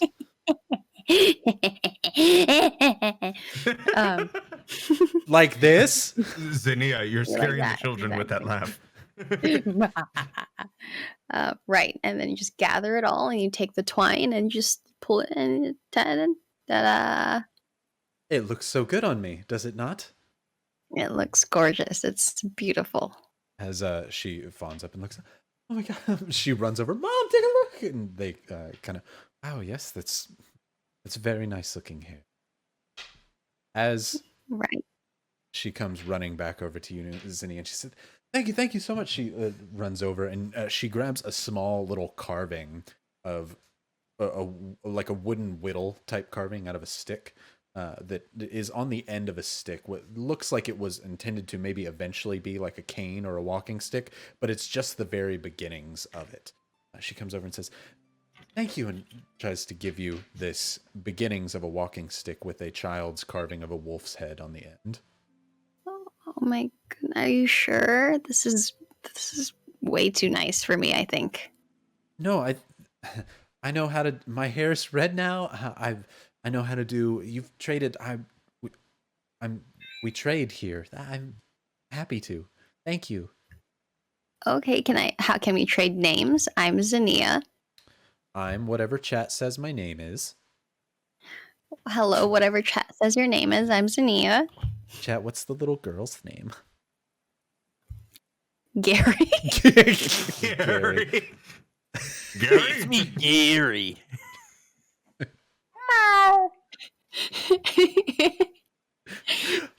The little boy's name is Gary, we'll say. Maribel. I like that name. Maribel. Rick Astley, you guys are trolls. Meow Zap, get out of here. Meow Zap GFY. Oh, Persephone is so You pretty. know you earned it. Yeah, my name's Maribel. Maribel. I'm Zinnia, and now this will be Maribel's staff to me. Well, this will be Zinnia's hairstyle, and I will wear it, and I will learn how to tie it right, and it's going to be my favorite hairstyle. Oh, just letting you know, the red will only last an hour, so you don't get your hopes up. Just saying. You see a little bit of light fade from Mariah, but she says, that's okay. You always get some berries, and you just crush the berries, and then you get your hair, you just shove it into your hair, and then it's back. But that one seems more permanent till you wash your hair, so. Okay, yeah, I'll do that then. Mm-hmm. If I can find some berries then. In the summer, I'll have red hair then again. As right. You're conversing with this little girl, you all hear a loud, nearby howl of a couple wolves. Unmistakable sound. What must be a couple 100 feet away from you. Do I notice any of the parents like? Yeah, the dad kind of. All right. He goes over. I'm gonna put a hand on his shoulder while he goes to get up. They're wolves. I got this. Guys. Big. Oh, I know a couple people that are bigger. Are there any druids in this forest, by the way? Not that I've seen. Perfect. Rin Zeros gets up like As you basically tell the man, sit down, we got this, as Hao and Ren crack their fingers. Zinnia? Join me? I'll just stay here. We'll be right back. Watch my staff for me, please. Okay, yeah, I'll hold on to it for you. All right. Also, if we can get any pelts or anything, do you want us to bring them back? Yeah, if you can manage to kill one of them, that's predominantly what we do for warmth around here, so bring back the whole thing. We'll use it for meat, too. All We right. can do that. Clean kill. Got it. For the era I'm going for here, the little girl probably knows hair taping. I'm saying more that this little girl doesn't know it because of isolation, not because of era. Definitely ponytails have existed for a long, long time. As the three of you stand up, Robert and Celine say, we'll stay here and make sure the family's all right. Good call. Thank you. Also, Robert, don't forget, anytime you need to connect. Also, I feel like because Salt/Pepper's gone and I won't be able to message them, Celine's probably in my book now. You gonna take one of the two out? So, yeah, because I feel like if I send a message or something, it's gonna be either feedback or no response. Okay. So, yeah. Okay. Which one are you Just taking remember, out? We have a connection. I guess you only had Salt, correct? Well, well, it was just an X. Okay, yeah, So, so you'll just erase Salt's X, and then you'll say, like, Celine, Yeah. can you sign here? She's, yeah, of course. We'll say that happened at some point along the journey then. Sure. Yeah. And then Good luck, as Celine kind of begins to pray down. As she does so, you're not sure what it is about her prayer here, but you feel blessed and like you're going to be safe along this journey. So you are all under the effect of bless. Ooh. also, if we find these wolves, I think I picked up a thing or two from you, Zinnia. I haven't done it yet, but I'm gonna howl through his fingers, pulls them apart, and some red lightning sparks between his fingers. Very nice. Should Indicating I, a small version of the spell Witch Bolt. should I hold back and just let you guys do your thing and just watch from afar, jump in if needed? Zinnia, we all know you're the badass here. We need you up at front and center. Come on, don't sell yourself short. Whoa. I can. All right. Just kidding. Yeah, you know. All right. As the three of you head off into the forest, Ren, you're about to start losing vision once you get too far away from this pseudo lighthouse. Are you going to carry a torch or some light around with you?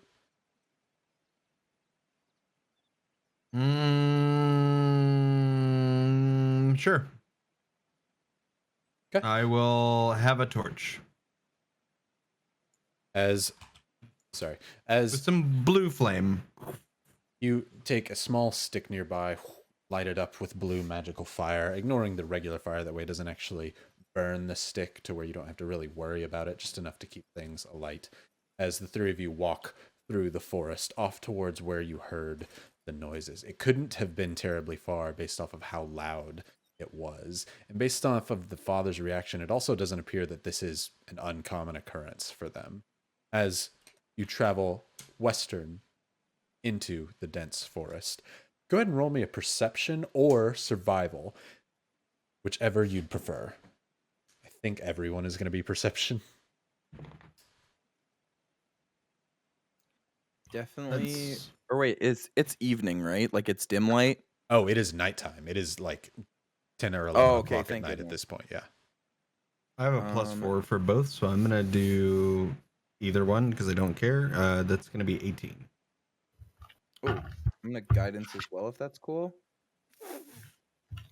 So, 82. 15 plus 4, so that's 19 plus 3, so 22. 22 With with I my also- 120 feet of dark vision. Oh, solid. Also- Y'all are perceptive AF. Jackie and Hal leading the way here. As Ren, you're focusing largely on survival. You're trying to look at the ground and spot some tracks, which everyone kind of follows your lead, seeing as how you obviously know this terrain better than everybody else. You've been leading this party so well. As Hal and Zinnia are walking along before what appears to be atop a small hill, kind of illuminated a bit by starlight here, you see the silhouettes of a few dog-like shapes. However, the distance and the size of the silhouettes points them to be a lot larger than typical wolves. But they seem to be staring out over at you. How many? Sorry. Oh, you couldn't tell. Sorry. Just a few. Uh, All you can see right now would be about 3 atop this small hill, about 50 feet away from you. So, what's the play? just jump on them. Get the jump, I think. I Zinnia, could start hitting from here. how, with your 2 perceptions, you begin to hear footsteps closing in from the north and south around you, as if they have some wolves circling your specific location. Great. Sorry. So I know it's snowing. Would you say it's stormy? Depends. Are you looking for a lightning storm or? You know, if I'm It is a outdoors in snowstorm. stormy conditions. Yeah, it In is stormy storming. conditions. Yes. All right. All right. I'm gonna go ahead and just cast clap my hands together and cast Call Lightning. Okay. Sounds good. As Awesome. you're gonna cast it atop the small little hill there. Yes. As the 3 wolf-like creatures look overhead at all of you, Zinnia pulls the icy storm above and clouds over the top of them and claps her hands, and when she does so, a bolt of red lightning slams into the ground, shocking between all 3 of them. They need dex saves, correct? Yes. Also, Rybo, quick question. Are we getting a surprise round kind of thing? Or are we about to roll initiative? Well, since we're just going straight into Call Lightning, right now, Zinnia is starting some things off, definitely. Oh, okay, cool. Then I'm going to get ready to throw some Eldritch Blasts at whoever looks the most hurt from that lightning. Yeah, if your immediate reaction to her doing that is to do something, or if you're wanting to wait and see what they do, let me know now. I'll respond with the Eldritch Blast, I think, just because the ones beside us and stuff, like, though it sucks to be flanked, I think that's not a big concern. Okay, Ren? Oh, I'm gonna focus on the ones behind us. Okay. Ren, you're going to turn around then and prepare to make sure that you're not surprised by these other wolves. Yeah, totally preparing for that with my hands igniting with flame. Tempting to almost intimidate them off of you as you suddenly hear the clap of Zinnia behind you with the immediate whoosh of Hal's Eldritch. Did you throw your dog? She struck her dog with lightning. This game is so immersive. I'm a storyteller. What can I say, you know? From across the world, Rybo claps and dogs scream. I don't know if that's Although a good... These dogs sound very tiny compared to what Rybo was describing. They're just really far away. They pulled a Mushu. They were just standing behind a flame, and it was their silhouette that looked really big. Right. To be fair, Verity, though. King of Hearts. As No, Oh. Oh, Verity, murdering sorry, I saw everything. Blazin. Oh, for goodness sake, maybe they're sentient and you could talk to them. Must we kill everything we come across? Have we learned nothing? Listen, murder. Too little, too No. late. Zinnia, what was your damage? And do they take half or none? Save, I forget. On a size. save, take half. Half. Okay. Yes. How much damage? 23 total. D3. And Jakey, are you firing 2 blasts into one or spreading it out? I'll spread it out. I rolled a 14 and a 17. Okay. Both hit. Go ahead and roll damage for both of those. Okay. So it's going to be all right, I don't have my agonizing blast anymore, so it's 8 and 9. 8 and 9. Sounds good. So, Zinnia, you crack down with red lightning, and when it does so, it illuminates the whole nearby forest, allowing you to see the wolves atop the hill. When it does so, the larger of the wolves that stands at the top of the hill is covered in bright white fur, with the others two in this kind of grayish fur nearby as the red lightning strikes between them. As how you shoot the white one with an Eldritch Blast and one of the gray ones as well with an Eldritch Blast. When it does so, the gray one flies off dead. The blast seems to send it flying. You can see one of its legs immediately come off with the combination of the lightning damage. The lightning that strikes the white one, it begins to shudder for a moment as the other gray one kind of moves away and rushes away from where the center of the lightning is. The white one seems to kind of hold its ground as the lightning and the blast strike it on the side. As it illuminates for a moment, the white one, you can only see its silhouette, but it begins to stand on 2 legs, hunched over with large woven back. You hear a loud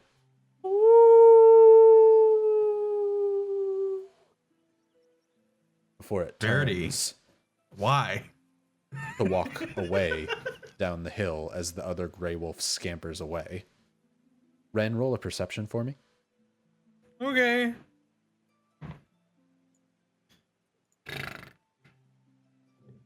$14. 14. You hear a couple of loud snarls as if snapping at each other off to the south of you. But you begin to hear the sounds of wolf-like patter going away from your location.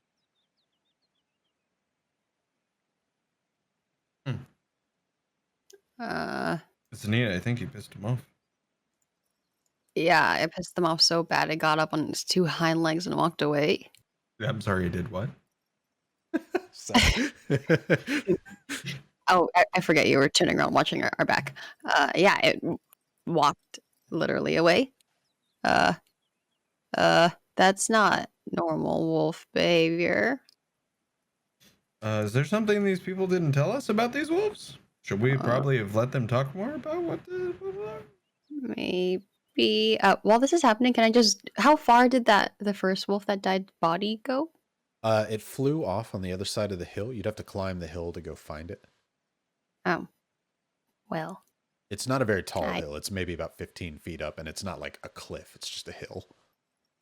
Okay, well, I'm trying to go as fast as I can just to get that wolf meat so I could bring it back to the village so I could feed them and then come back to the group. So I'm gonna join Zinnia because something's giving. House trap senses are tingling. Okay. Oh, smart. I am gonna prepare in case something jumps at us. Like my held action with the movement is a darkness just to throw over Zinnia and I. So I'm gonna be right beside Zinnia so I can grab her arm. Okay. Zinnia and Hao begin rushing up towards the top of the hill very quickly. Ren, I still have my hands ignited with blue flame. following behind. No, I'm just standing in my spot. Zinnia. Also, my light. I'm ready for 2 things. I'm either ready to get attacked from one side or to watch them get attacked from the other. And I have ideas for both that involve literally the same thing. Is it... Keep it a surprise. I got you. Zinnia, what were you saying? My lightning storm lasts 10 minutes, so I'm still having that up and kind of protecting us. Sounds if good. needed. You kind of keep the Awesome. cloud itself floating above you and nearby, ready to strike if needed. As Hao and Zinnia, you rush to the top of the hill, climbing up the small bit of snow that's there. The dead trees nearby kind of providing something for you to grab onto as you kind of push up this small little hill here. When you crest over the top, you see many, many footprints that lead off further into the west. Roll me a perception from where you're at. Okay. Yeah. 13. Oh no, that's a 9. Does the wolf look like this? Just laying in the No. snow? You know you get inspo if you don't have one though, because that's a good boy. How you try and make out as best you can. Zinnia, you are very much just focused on making sure if something comes towards you or gets within range, you're going to literally clap it with your lightning strike here. But how you see the silhouette of something pulling away the upper half of the body of the wolf that you cut in half further into the west. You can barely make it out, but you can see the blood trail being dragged across the starch white snow.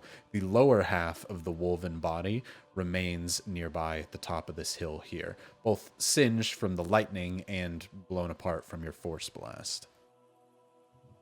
How far have they moved? At this point, they're about 50 feet away from you. I'm gonna run up, and taking a page from Zinnia's book, Hal's gonna pull his hands together, and lightning's gonna appear, and Hal's shadow rises, and a version of Zinnia that's formed of whispers appears, and I'm gonna use Witch Bolt on them. Ooh. Okay.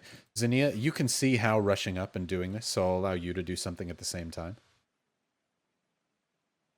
My cloud, my storm cloud. Okay. Yeah.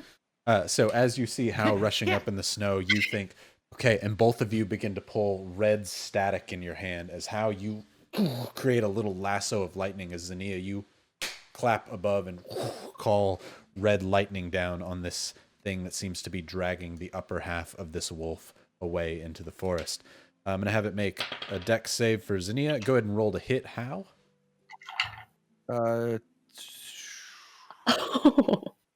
14 plus 21? Is that right, math?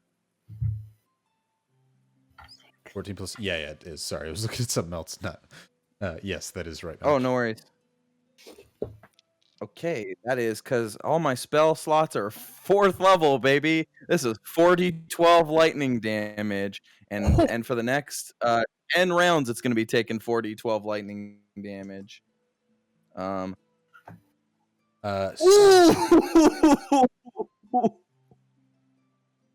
So, that's a 12 and a 10.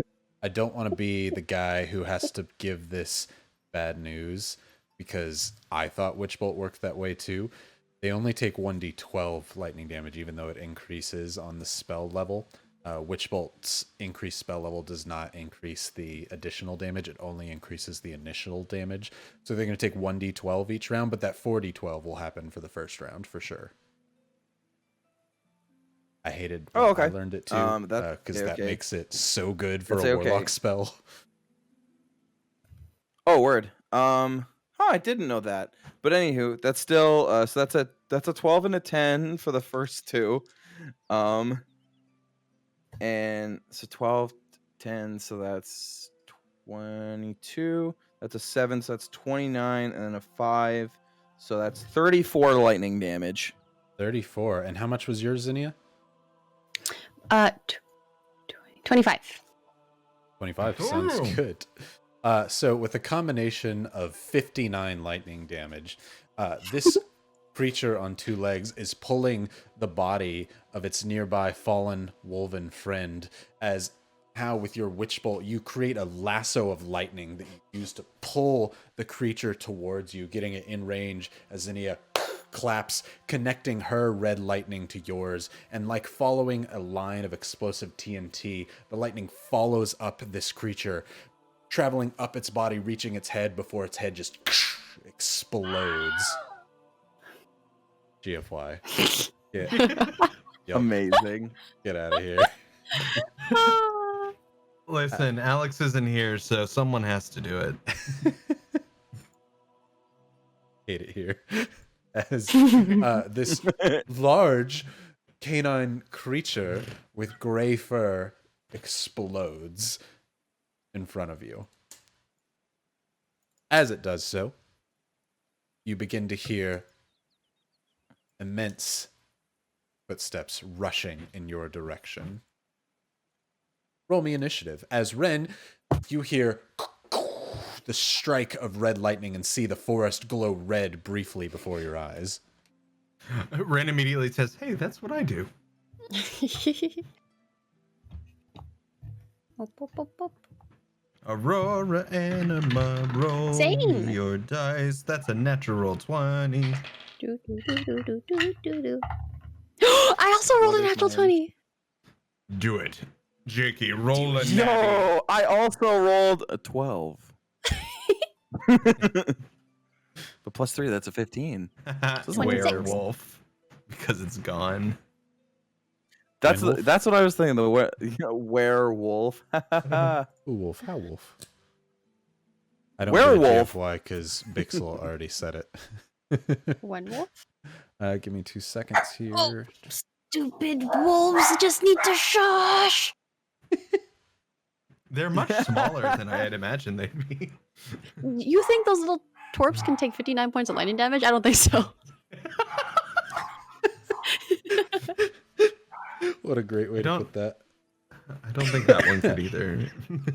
Okay. Oh. As you absolutely, literally clap this one werewolf, Ren, you are 50 feet away from being at the top of that little hill there before you're going to be able to see what's happening on the other side of the hill to join in. However, I heard Ren and Zinnia, you both got nat 20s? What's your 26. dex? Yeah, what's your dexices? My dex is Oh, no, What? she's definitely above me. Okay. Mine would be a 22 with all my pluses. Oh, I took alert, so 26 is my initiative. Wait, what? Then we'll go. Okay, so Yeah, both of Jakey you would have definitely be advantage on your attack rolls, or your enemies would have disadvantage on whatever spell you choose to do on the first turn, because you got nat 20s. Solid. If you get nat 1s, that's way worse. Right. Let's. That's cool. I like move. that. Yeah. Yeah, it's a fun way to make those relevant. Right. So, as this happens, it seems that the creatures were anticipating, or at least ready to protect in case you all did rush over the top of this hill here. And as such, they ran and got way closer than you would have originally liked them to. Zinnia and How, nearby, there are currently 2 werewolves on each side of you, 2 to the north, 2 to the south. They are 20 feet away from you, and they are standing right next to each other. To the north of you is the white werewolf, who is a bit zapped and scarred from where you hit them before, and another gray wolf, and then below them are 2 gray wolves below. Ren, you are trying to get over the top of the hill, but first, Zinnia. So above you are 2 wolves that are next to each other. We're just going to do Theater of the Mind because it makes combat go a lot quicker here.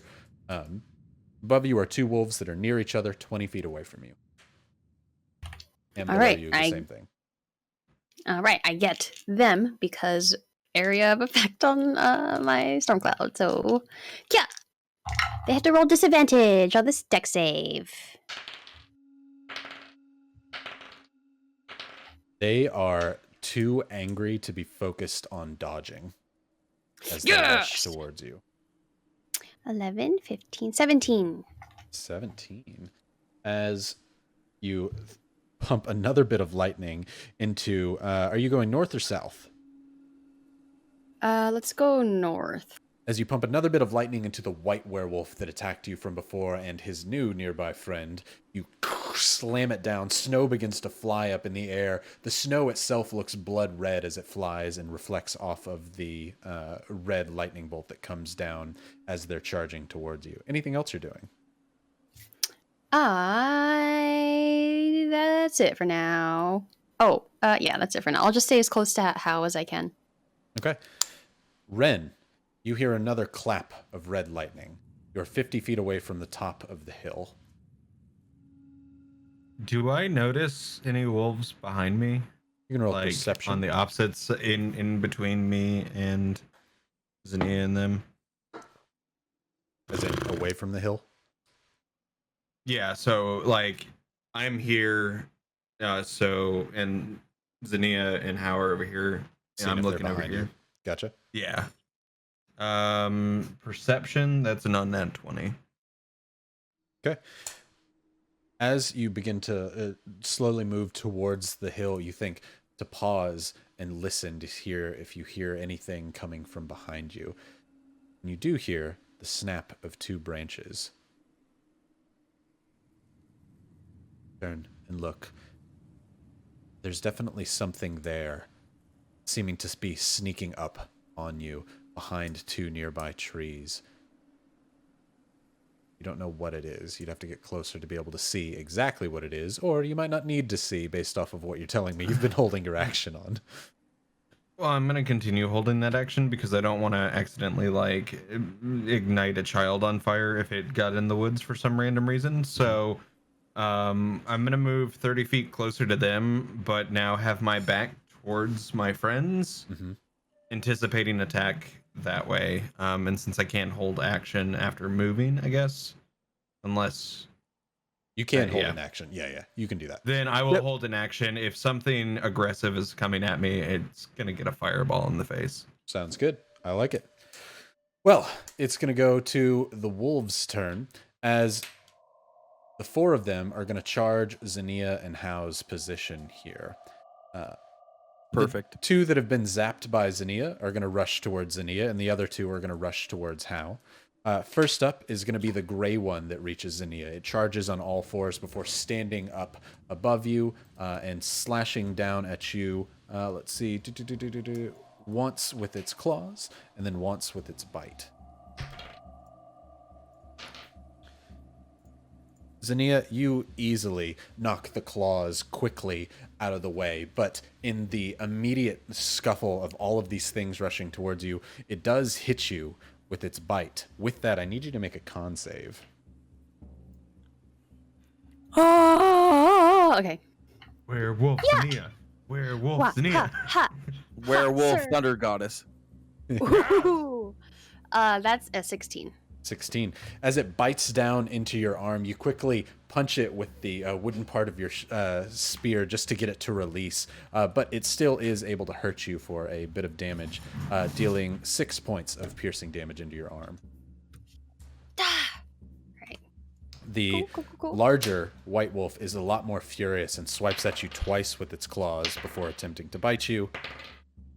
A lot more furious, and you have heard it a lot. As the other one is biting onto you, it kind of prevents you from dodging out of the way, and it takes 2 slashes across your chest before also grabbing you by the shoulders and biting down heavily onto the nape of your neck there. So that is going to be...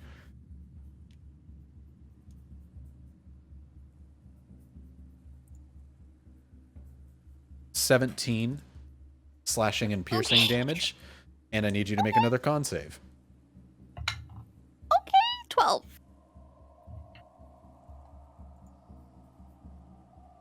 Okay. How? The werewolves do the same thing to you. Begin to slash and attempt to bite you. You are having none of this. As they try and break their claws down, you use your blast to knock their hands out of the air of the first one's assault.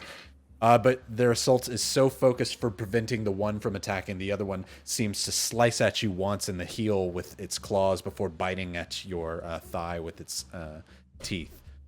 So you're going to take 12 points of slashing and piercing damage, and I need a con save from you.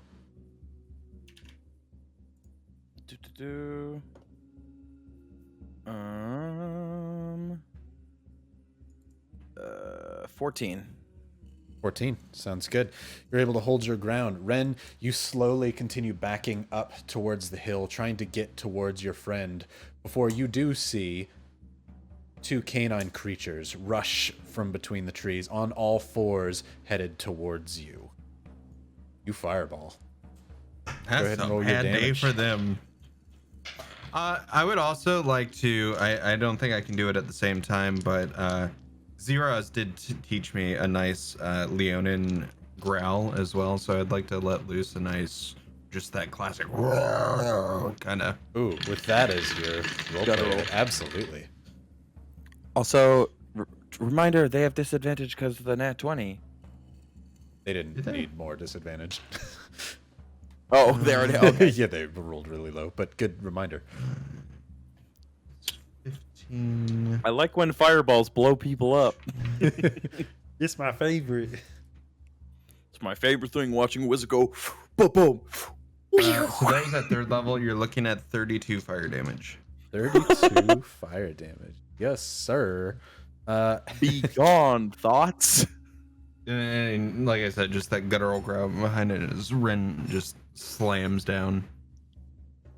As these ones do not seem to have the ability or the longer legs to be able to come up on 2 feet, and so as you explode them in a puff of fire, these are quite large wolves. However, they come limping out of this fireball here, barely able to hang on, and in direct reaction to your immense blow, immediately rush off in opposite directions, trying to get out of your way and not attacking you. They are fleeing for their lives here. I'm gonna turn my attention back to Zinnia and Hao. Okay, on your turn, you can definitely rush over there and get to him. How? It's your turn. I'm gonna pop some Eldritch Blast into the big boy because I feel like he's an angry boy. Do it. 19 and a 22. That +7, baby. Okay, definitely hits. Heck yeah. Just flat D10s now, but that's okay. Ooh, a 10 and a 1, so 11. And then because Zinnia and I are both surrounded, which is perfect. I'm gonna look to Zinnia, offer my hand. Ready for a leap of faith? Let's do this.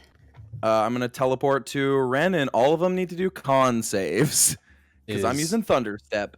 So, oh yeah, never mind. Eldritch Blast is totally a cantrip. Eldritch Blast is a Yep. cantrip. Yeah, You and bet. Thunderstep is bonus, correct? You betcha. Beautiful. Let me check something here. Oh wait. Oh, Thunder Step is an action? I was gonna say What? I thought it was an action, but let me double check Really? that. Oh, it is an action. What? Oh, it's Misty Step. That's a bonus action. Just kidding. Ha ha ha. Would you like to take the thank you. Eldritch Blast back since you didn't know? Yes, because just in case, like, Hao trusts Ren, but the idea of Ren getting surrounded is what's on Hao's mind. Okay. So yeah, I'll take back the Eldritch Blast.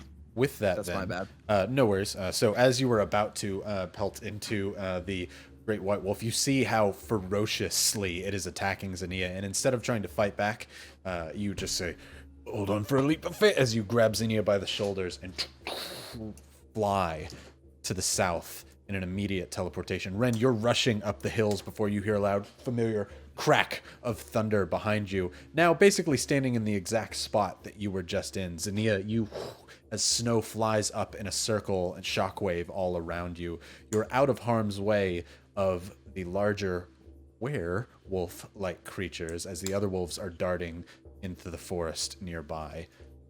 So now I'm in between the werewolves and Correct. I'm in the middle, and they're okay. Cool. Your tank. No, I'm about that. Oh, I was. Zeros. Oh, okay. Interesting. Okay. Are you trying to just also- get on top of the hill? I thought you were trying to get behind. That's what I want. Sorry, I wanted to get like closer to Ren, but like on the hill-ish, because I don't want to lose the wolves in case they decide to all book it. Because Hao does want to bring the pelts as promised. Okay. Because I feel like if we lose sightline of them, they'll be like, "Oh, they vanished completely." Completely. Yeah. As or instead, then you to the top of the hill. Same descriptor. Top of the hill. Ren. They're still in between you and the werewolves that you don't know exist. Also, it's a DC 15 save, and they take half, but that's 17, 5, Con save, correct. 22. Yep. Yeah. 28 thunder damage. Ooh. All right. And Hao is tapped aside from his other stuff, but cantrips are good. You see all three of the gray wolves go flying backwards in reaction to your thunderous bolt. The white wolf, just in a beacon of pure energy, refuses to be moved by your lightning blast as you teleport away and looks at you with ferocious silver eyes. while I'm looking from the top of the hill, because like I got a decent chunk out of me, I just lift my mask, keeping eye contact, and spit blood. Yeah, look right back at him. It's going to go to Xenia, your turn. All right. How far away are we from them, like feet-wise? You are, at this point, 50 feet. All right, still within 120. I'm gonna clap my. Are they all like kind of grouped together? Oh yeah, because they were all hurting you. All right, great. I'm gonna hit all 4 of them. Clap these hands. And I'm gonna cast one of my catch these hands. Channel divinity, so I can deal max damage. Ooh. Okay, I'm gonna roll some dex saves. What are the? What's your max damage for that? It'd be 30? 40. 40. Jeez. Because it's stormy. 40. Awesome. Okay. Absolutely redonk. Okay. Give me 2 seconds.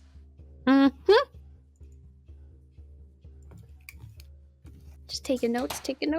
As you are immediately teleported to the top, you see the bits of red static left over from How's Thunderstep, and you curl that up into a big ball of lightning that goes into the sky, calling down a huge, cacophonous, thunderous bolt of red lightning as it slams into the ground. You begin to see their muscular skeletons all twisted and warped through some cursed magic as they shock back and forth, completely singeing 2 of the gray wolves. One seems to be barely standing, kind of limping there next to the white wolf, who is very bloodied and not looking very good, but still stands and stares at you with anger and fury in its eyes. I stand there, anger, fury in my eyes as well. And that ends my turn. Okay. Ren, it's your go. You see your friends at the top of the hill casting magic down. I will use my next 30 feet to get to him. Okay. Is that close enough to get to Yeah, him? you trudge up to the top of the hill and you see there are 4. Roll a history check for me, everybody, to see if I can start calling them werewolves to you, or lycanthropes. These are just a bunch of dogs. Big dogs. Big dogs. Oh, big angry puppy! Oh no! 12 from Ren. 6 from Xenia. 6 from Xenia. How? 2. Okay, yeah, you go. They are big, tall, walking wolves. Ren, you may have heard them in legend, but you don't have enough connection from this to immediately tell what they are. However, you see 2 of them on the ground, hair slowly starting to fall off of them, but 2 of them still standing. One, a smaller gray one, limping its way, trying to get away, and one covered in white fur that seems to be staring at you with the fury of the moon itself in its eyes. I cast Reduce.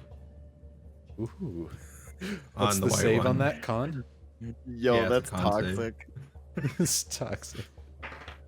I am an angry werewolf. How dare you! It'll probably save because it's at the end of the day a werewolf with good con, but hey. You know what's worth a funny? try. They actually don't get any bonuses to Oh. any saves at all. So werewolves are really susceptible to magic like that for saves.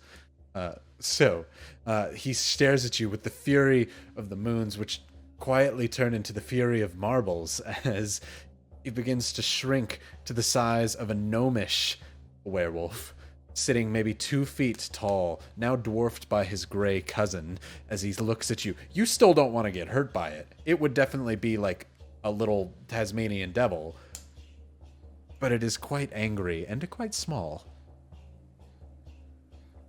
Down. And then that's it. That's all Ren. How goes from the cool eye contact to absolutely wheezing? How drops on the floor and just begins laughing as the gray wolf nearby that's limping looks down at it and back at you, and you can hear it panting heavily. I'll do it to you too. As you say that, the wolf, being that it's their turn, chooses to tuck tail and rush off into the forest. The white wolf looks towards you.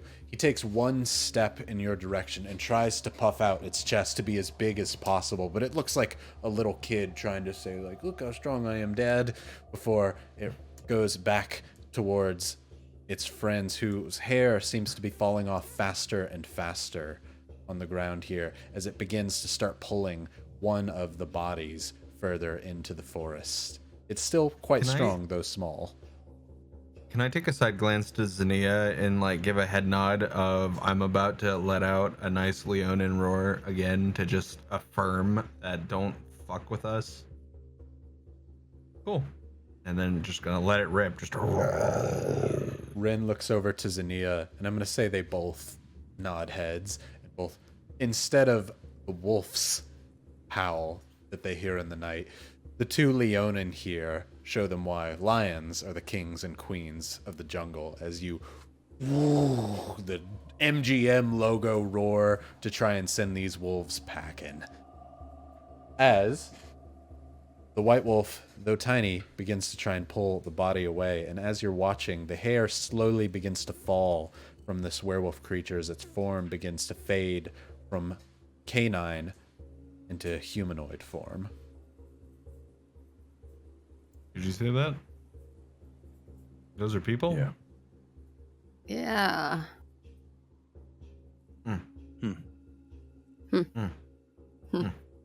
Do you think they knew what they were doing? I don't know.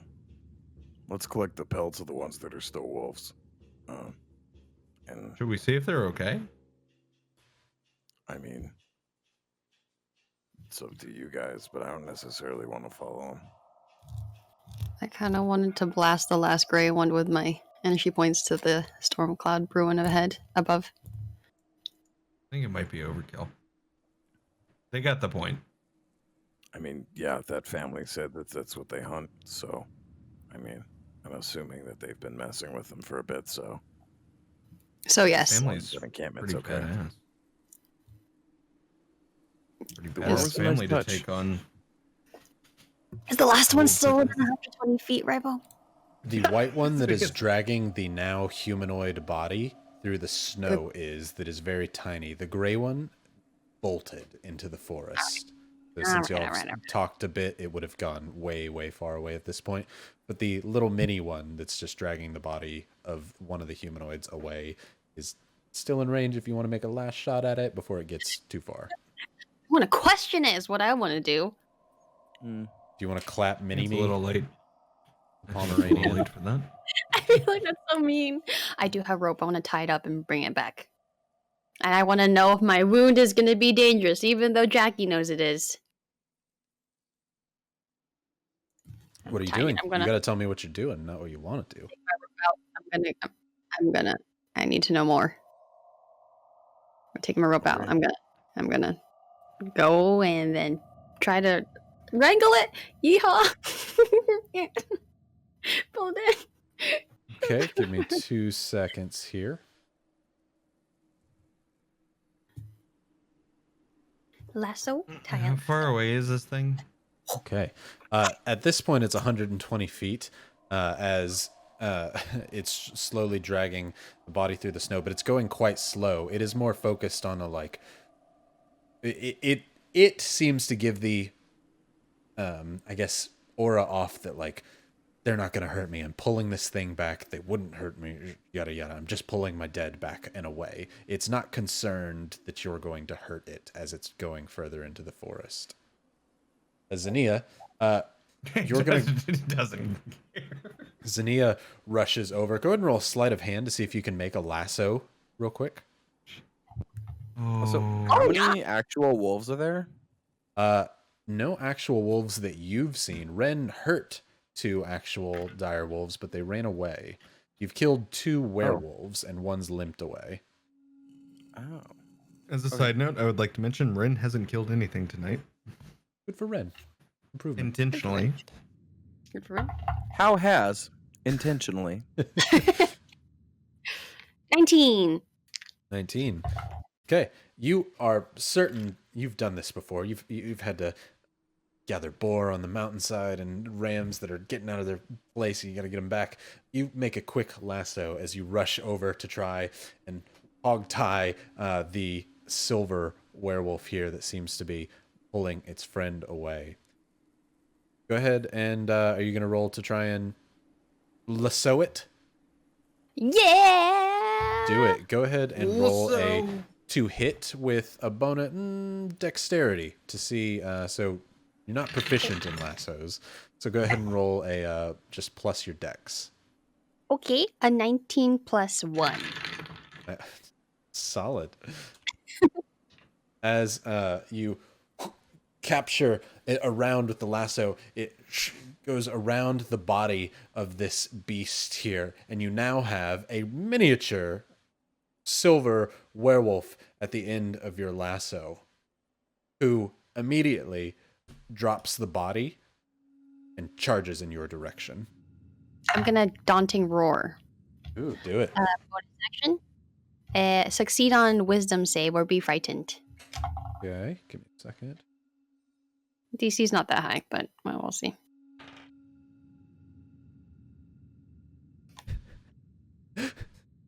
Being that you all roared before, made such an effort about being the kings and the queens of the jungle, it wasn't afraid of you. It gets right next to you.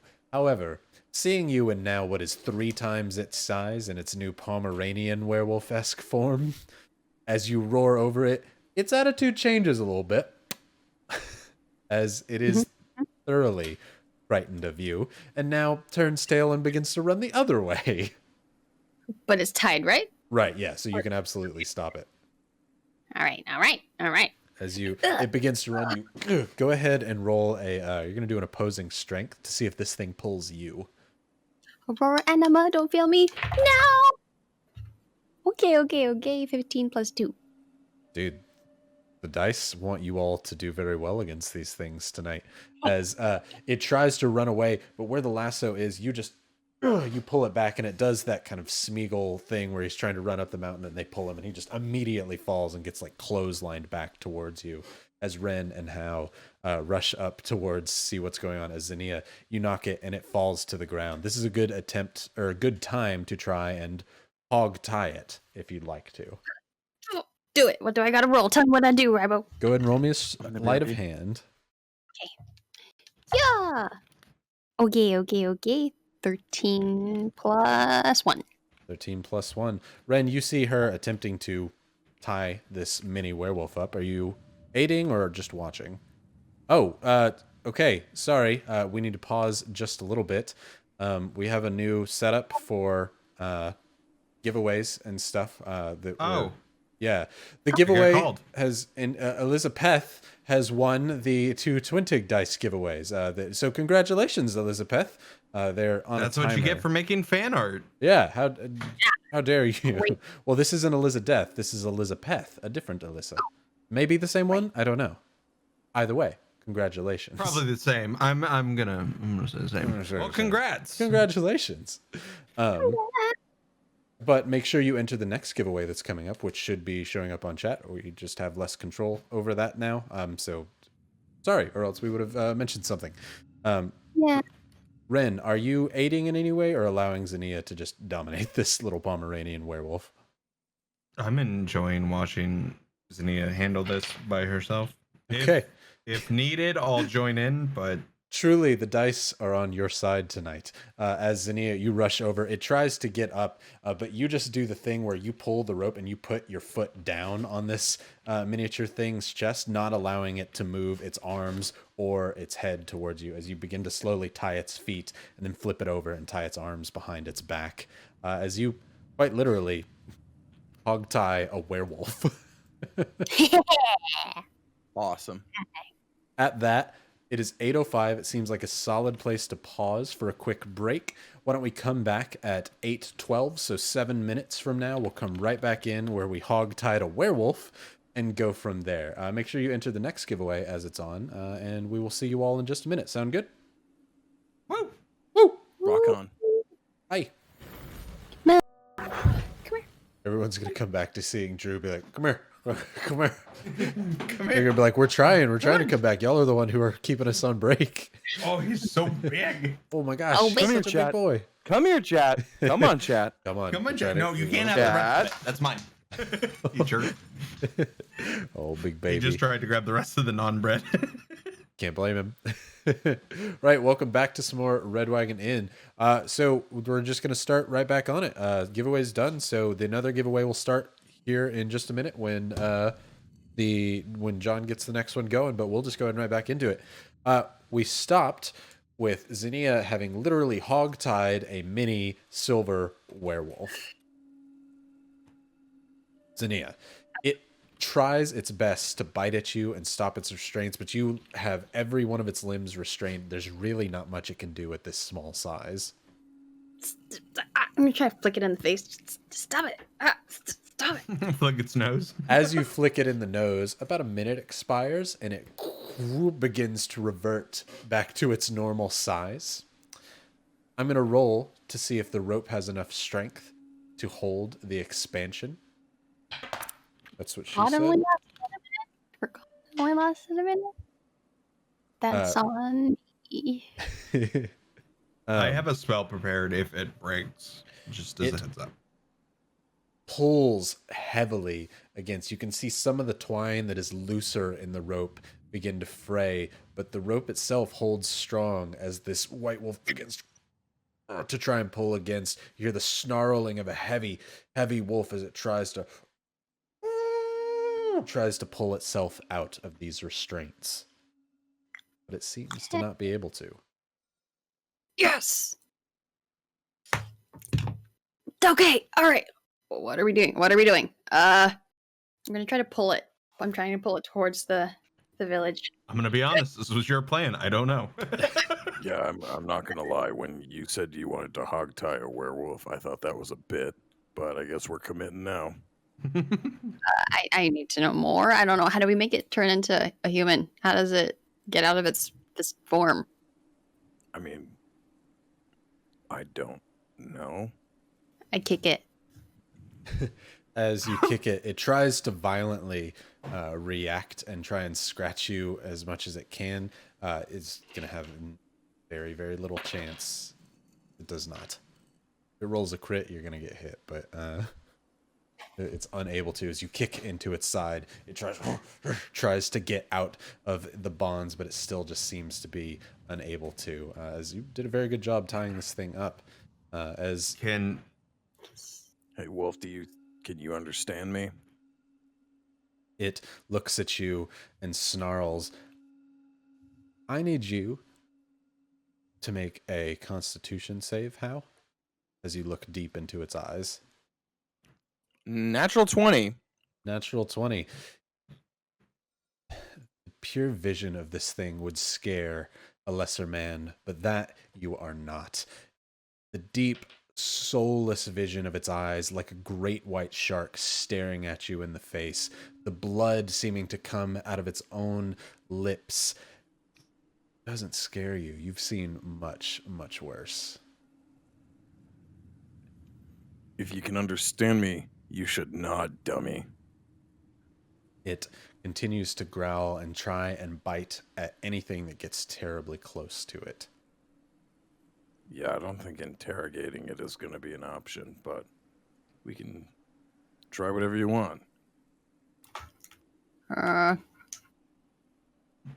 Rin's gonna look at it and say, "Listen here, you can get in that lake if you want to be a silly goose. Now, let's get back to this camp over here." You can't say lines that are that good when I have a mouthful of sandwich. You're gonna make me choke to death, my guy. Come on. How does one knock someone out in? Do you just say like non-lethal damage until they hit 0 and then you get knocked out? Yeah, you could say you go to attack it non-lethally. It's restrained. There's nothing it can do. You can quite literally keep punching it in the face until it gets knocked unconscious if you'd like. I'm gonna do that. Okay. Instead of having you roll a continuous amount of d4s and taking 1 to 2 damage for it, I'm going to say you're able to consistently do 1 damage to this thing until you're able to knock it out. It is going to, at one point, when you're trying to hit it in the face, try and bite back at your hand. Okay. It's unable to. As you keep pounding into it, Zinnia, like someone with a grudge, sits on this Lycan's chest as you just begin pounding into this thing. You hit it 61 more times before it eventually falls and passes out. Da, da, da. Zinnia, Do your this all day. hands... That's Asterian's ass as you pull your hands away, cut and bruised at how skinny and muscly and bone this thing is. It was not a fun thing to be punching at all. Okay. Does it stay in its form still? It is currently still in its form. Damn it! All right, I thought I was gonna go back to human form once it knocked out, but maybe this thing is actually a wolf. Shit. Wait, It's a real wasn't shame I this- don't know to look up at the sky and see what phase the moon is in because I don't know what this creature is. I know. Me too. Oh fuck. What are we doing? All right. How do you think gather the pelts for the town, and then I'm gonna try to bring this back to. I looked and the rest turned back into humans. There was no actual wolves. So, yeah, nothing to bring back, unfortunately. Got it. All right. Well, I'm gonna lug it back to the village. Zinnia pulls Just the to rope say- over her shoulder and begins walking and carrying this unconscious white lichen towards the village. Just as a side note, you're about to bring a werewolf into a village with children and You things know like that. Do what we? a werewolf is? I'm sorry. You're about to bring this large wolf creature into this town with children and things like that. Do we think this is the best idea? Should we have, I don't know, maybe the adults come meet us halfway? Would you be able to talk to Robert and get him to send one of the village people over towards us so that, you know, all the happy children we just made really happy don't freak out and have nightmares about this creature you're dragging back into camp? Just Yeah. as a thought. Totally did I'm gonna not. send it to Celine though, because Robert will say it out loud. Oh, true. Smart. Hey, Just Celine, thinking ahead. it's how we have a large wolf-like creature. Could you get one of the What was the older gentleman's name? Did he not share? Calais? Gwen. Oh nope, Kill that's not us? it. Gawain was Okay. the Minotaur. Got it. Could you get Killis to meet us just like on the tree line? We have a wolf-like being that we wanted to take a quick look at. We killed a large wolf here as well. I was about to send Robert to find you. You're all okay?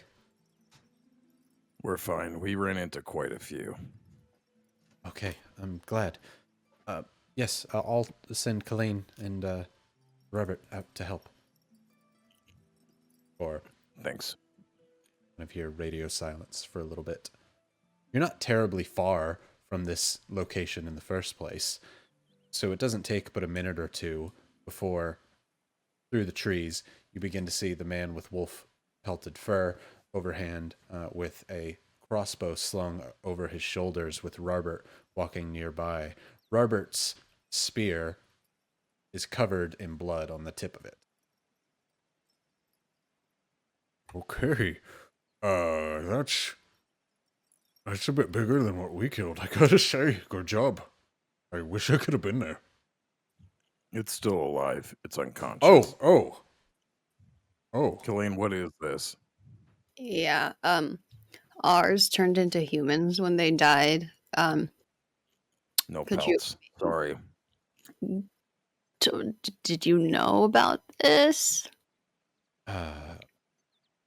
I gotta say, I've never seen this white one before. I've seen ones that look like this, where they could walk upright. kids say they see them in the distance, but we only ever get attacked by the larger wolves that come to camp to just steal the fish. Never seen this before, no. Okay. Do you know anything about wolves that turn into men?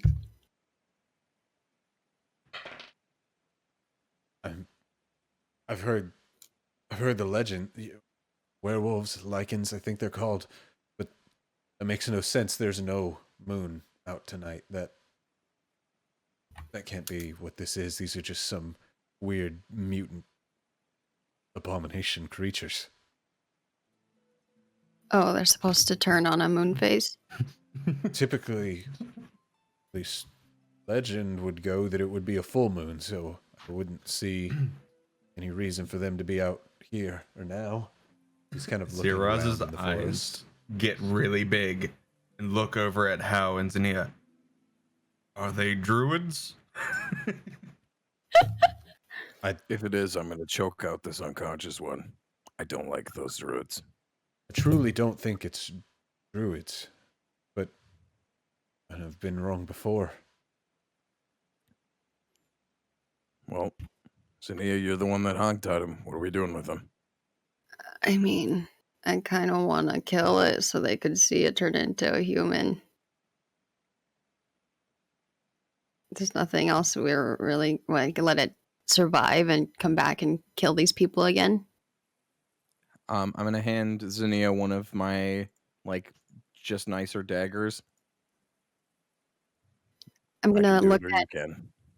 Oh, just gonna. I guess I'll hold the hogtie down just in case. I'll have Hao do it, and I'll look to Killis and Robert and just be like, watch, I guess. Sorry. I'm sure if you weren't whatever you became, you were probably a good person once. And I'm just gonna push my knife through the chest. Okay. As how you lean down, right before you go to push the knife in through the chest, you see the chest raise up a little bit as in a final act of aggression. It tries to pounce at you, Hao, with its mighty jaws, trying to bite at you one last time. Roll a dex save against its attack. 13. 13.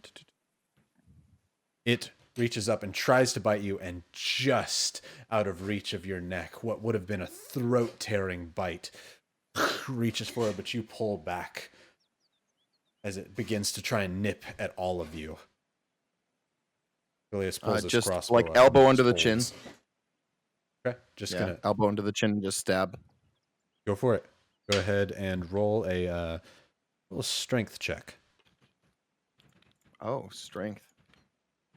Am I doing something separate with the oh, I guess because I'm restraining it. Or would Zinnia be rolling the strength check? Because she said she was stopping to restrain it while I bury the dagger in. I know. Roll a strength check to bury the dagger in its chest. Oh, really? Interesting. Okay. 15.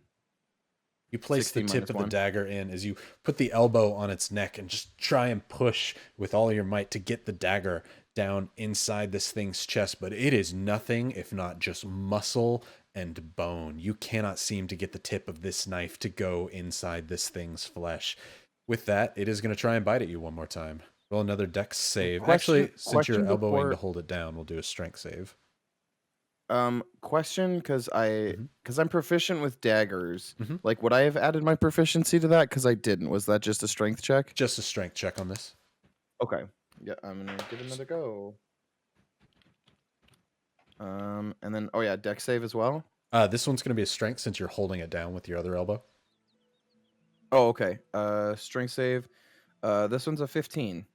15. It tries to get up to you, but you've got your elbow right in its windpipe. There's just not much that it can move. It's got a long snout, and if you move any which way, it's going to get you, but you've currently got it in a good spot. You just can't seem to get that knife in there.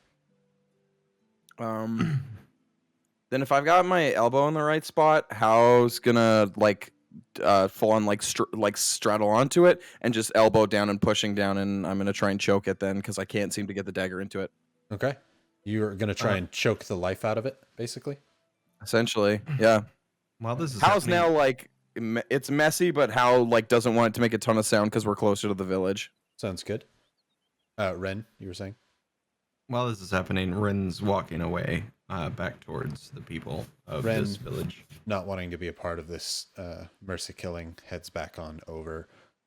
Robert will walk with you in the snow, seeing it doesn't seem to need to be 3 people to put this thing down, leaving Hao, Zinnia, and Calais here to finish this thing off.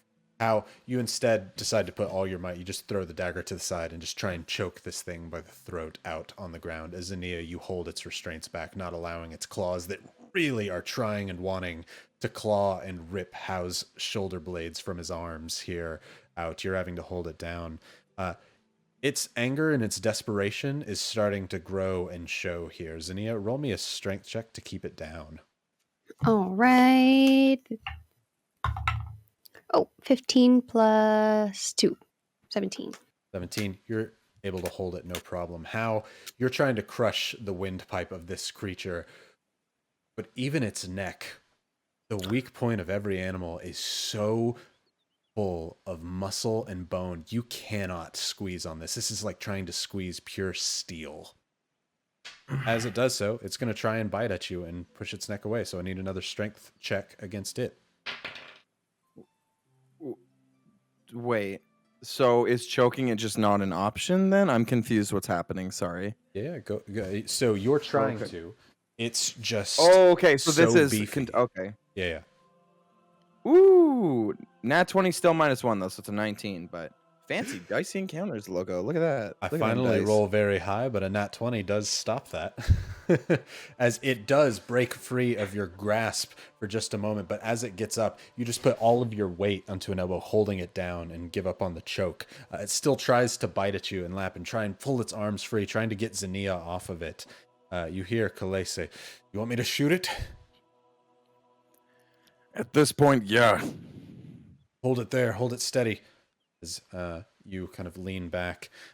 Roll a strength save one more time for both of you as it sees the crossbow come up. It tries to do a death flare to get out of this grip. 16. 0. Did you get a 1? Yes, I did, El Capitan. No. I So don't know Zinnia- if I have inspiration, so I'm just gonna say 0. Zinnia, Thank you. you are able to prevent it from getting up and breaking out of its bonds. However, you are not able to prevent it from what Hao tries to do. You're holding it down there, Hao, but trying to give just enough room for Calais to shoot the bolt into the side of this thing's head gives it just enough room to reach out and gnash you once across the shoulder. You're going to take 9 points of piercing damage, and I need a con save. Welcome to the. Kind Oh, of- not yet.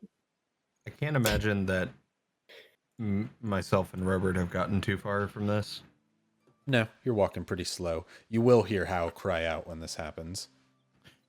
So that's a con save? Uh-huh. Okay.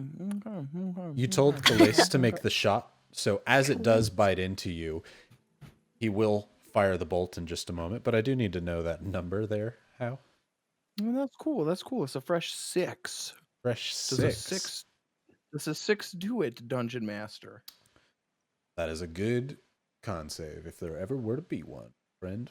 Thank you. I Yeah. appreciate it. As you feel it bite into you, you feel its grip immediately loosen as you hear the twang of the crossbow. And you see a bolt fly through the creature's skull and into the snow below. It falls back limp, releasing both of your efforts against it. Asshole. Does it turn to a human? Does not. I swear, Callis, the other ones turned into humans. We are not crazy. Oh god, this looks really bad. Whatever, make it into a pelt. That bite hurt. Yeah, this. I don't know. I mean, we both got bit. Is there anything we should do about this? He's going to take a look. Ren, you heard Hal cry out, as did Robert, as Robert kind of looks back, and Robert's going to walk Are back they? over. They're still standing. Now I assume. Hal and Zania are going to be sitting kind of in the ground, kind of licking their wounds, basically. I'm gonna keep going back to the group of people. Okay. Robert's going to come back over and... What happened? I thought you had it. We're going to plunge a dagger into it. I tried to, but I'm usually quicker with dagger, and I guess I had to. Its hide was much tougher than I thought it'd be. What? Are you all right? I'm good. It's just sharp pain, if anything. I'm not an expert here. Let me see if I can heal you. Robert puts his hand on both of your wounds. He's going to give you 10 HP back each with his lay on hands. Oh, thanks, Robert. That actually helps out a lot. Calais, thank you. after having looked at your wounds, pulls back and says,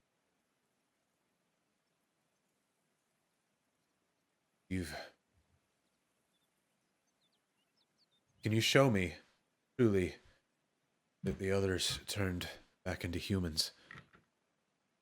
Yeah. Fall over this way. I'm going to go to the hill and show him where the other corpses are. Yeah. He reaches down and picks the bolt out of the snow and throws the blood off the ground, leaving the white wolf there, dirt, or following you back over to where you see one human that was absolutely electrified and destroyed, literally popped, where the other two have since been singed and fried with their what would have been coats, but just lightning marks running all the gambit down their bodies there.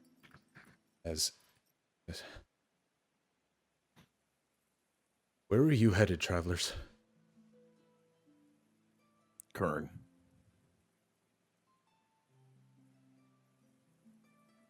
I think you need to get there a lot faster than you had planned. Kern, you need to get there fast. Don't stop in any towns. And get whatever you need in Kern. I've heard tell that you might be able to find remedies there. Remedies for what? Yeah. I fear that you may be right. I don't know. But everything that you're showing me here seems to point to that this could possibly be werewolves. I don't know how it worked without the moon. That one there. He kind of walks back to the hill and points down to the white body. That's what that was. Wasn't natural. You weren't able to pierce it with the dagger. That had me worried. But then when it bit you, the wounds, they were covered in spit.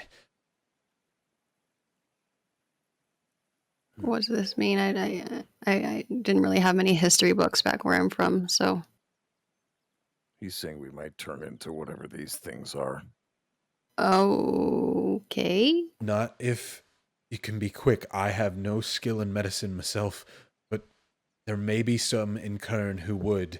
But I know that this is... If you've heard the tales before, this is a stigmatized thing. I would keep this down to myself, or... If you can't find somebody, you need to figure something out. This is not good. A bad spot here, and I don't think you know it. Sonia, give me an hour to rest, and I'm going to try something.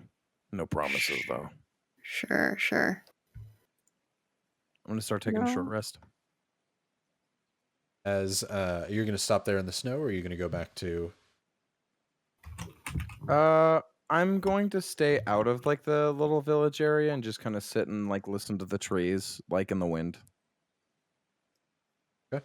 As how you all begin to walk back, seeing as how there's just bodies of men here, you choose to leave them, other than this white wolf-like creature.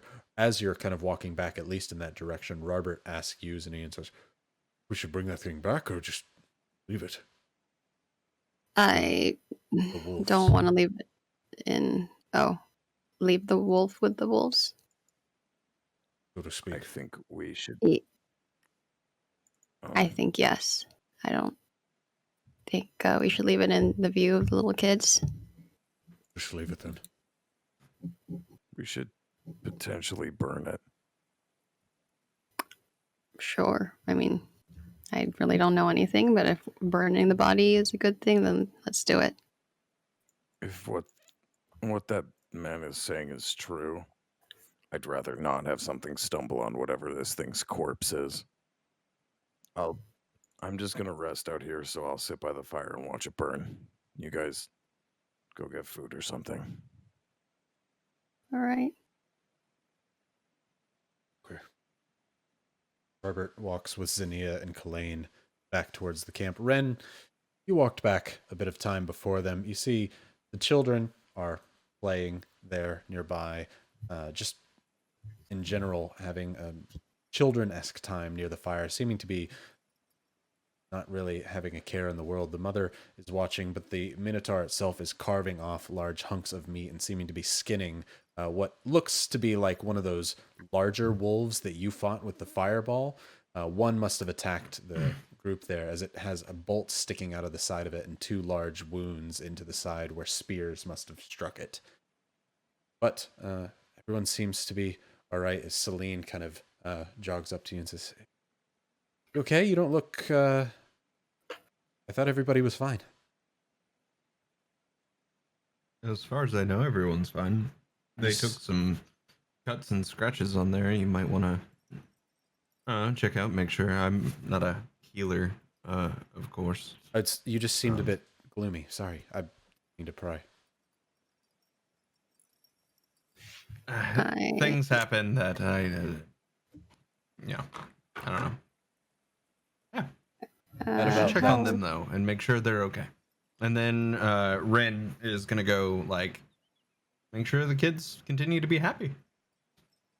After a minute or two, Zinnia, you and Robert follow Kalain back to the place there. Kalain no longer has the crossbow in the kind of carefree, I do this every day attitude over his shoulder, but is almost seeming to be dragging it on the ground. He's not, but he's holding it kind of limply on the ground as if there's something deep on his mind.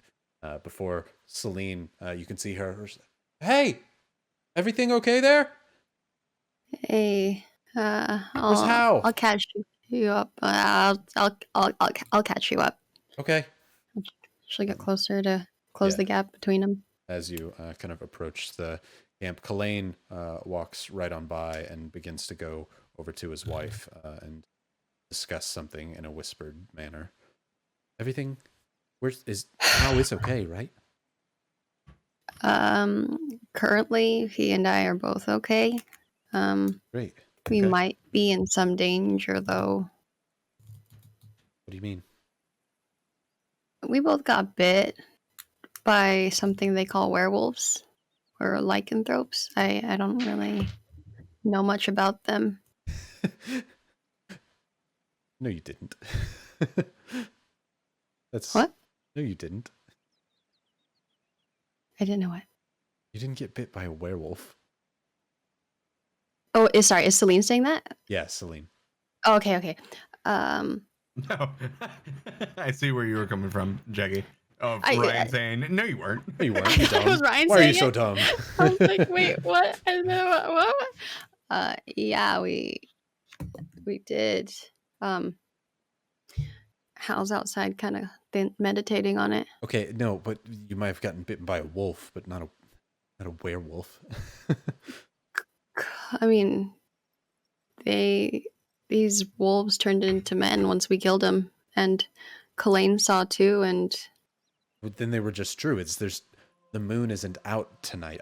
I don't. Werewolves exist. Nana has a lot of them, but they're singular. Not like this, and the moon isn't out. That's not a problem. You didn't get bit by a werewolf. Don't worry.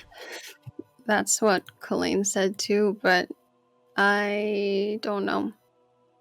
I don't know much about werewolves or lycanthropy, and I don't feel fear, and I think that's just because I don't really know what I'm facing. But you seem to know a lot about it. How do we fix this Well, if it happened?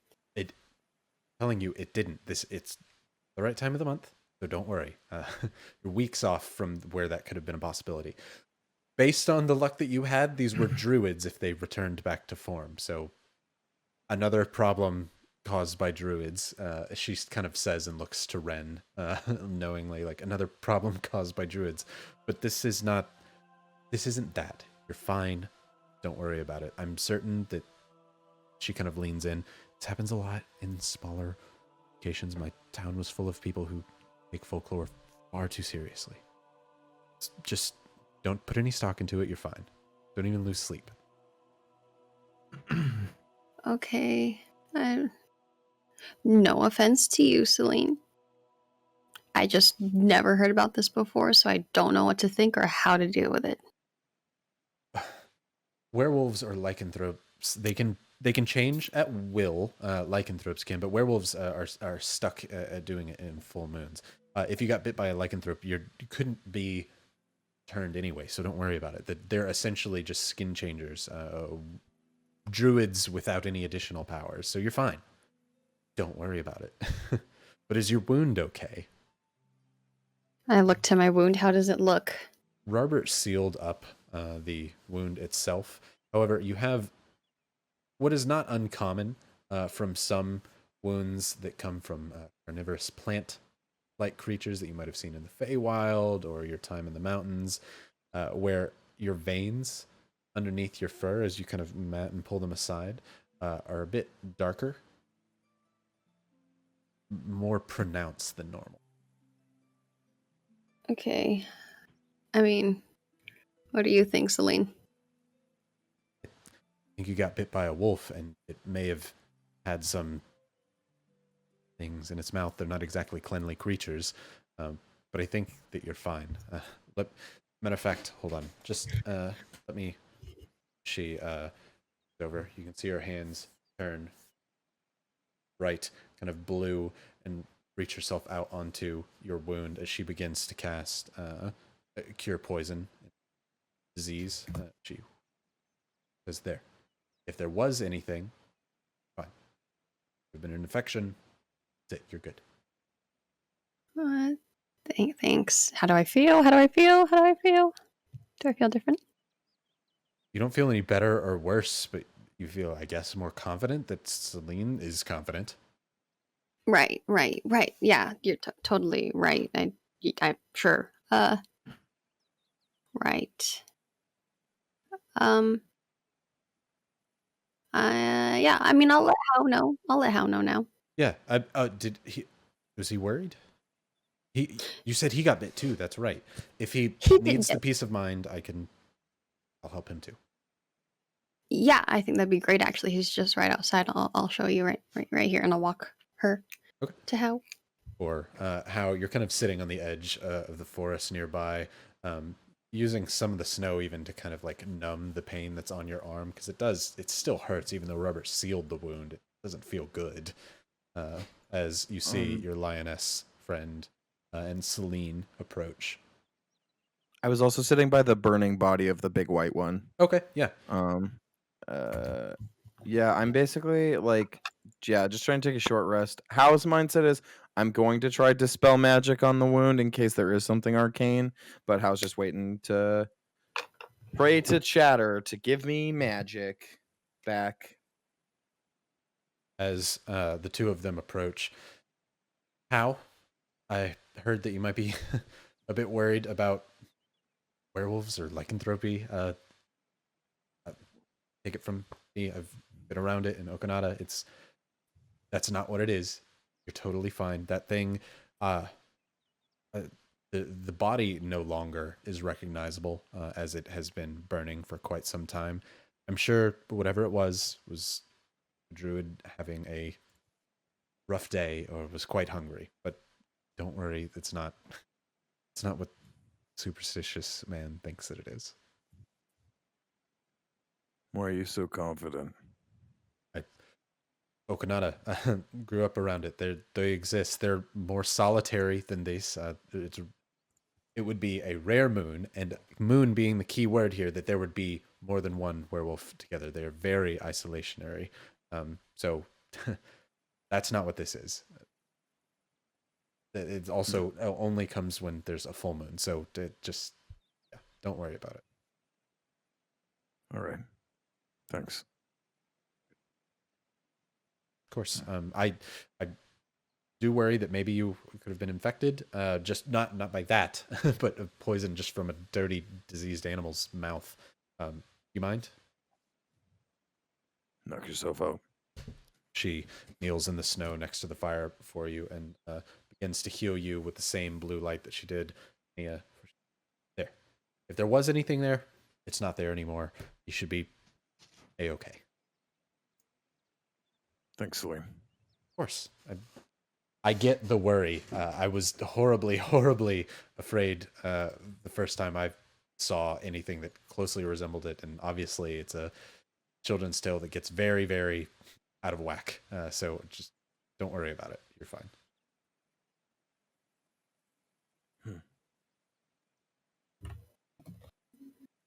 Well, I'm gonna sit here for a little bit, but if Please. anyone wants to sit with me at the fire, you're more than welcome. I'll sit by the fire too. I'm going to go. I don't want the idea spreading. I'm going to go talk to Kalain and let him kind of ease his mind for tonight. That'd be great. Thank good. you. Yeah. Celine kind of, she's seeing that there's not really a problem, is going to kind of like giddily skip on over that killed things and everybody's all right. So she's happy to head on back over and kind of set the record straight. Yeah. How? Yeah. As much as I adore Celine, I still have a little bit of a worry. Yeah. Me too. She seems very confident in something that none of us know anything about, which maybe that's just paranoia setting in, but I don't know. We haven't gotten this far by things just being easy. So I'm Oh, still going to try some magical things, and the worst that's going to happen is my spells do nothing, and we get up tomorrow and we're fine. So I don't think anything I have ready today will do anything, but while I'm sitting next to you, I'll look through my book and see if I have anything that might help.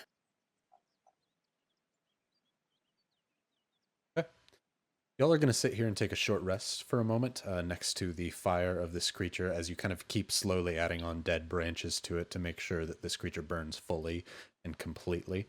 Ren, you're back with Robert.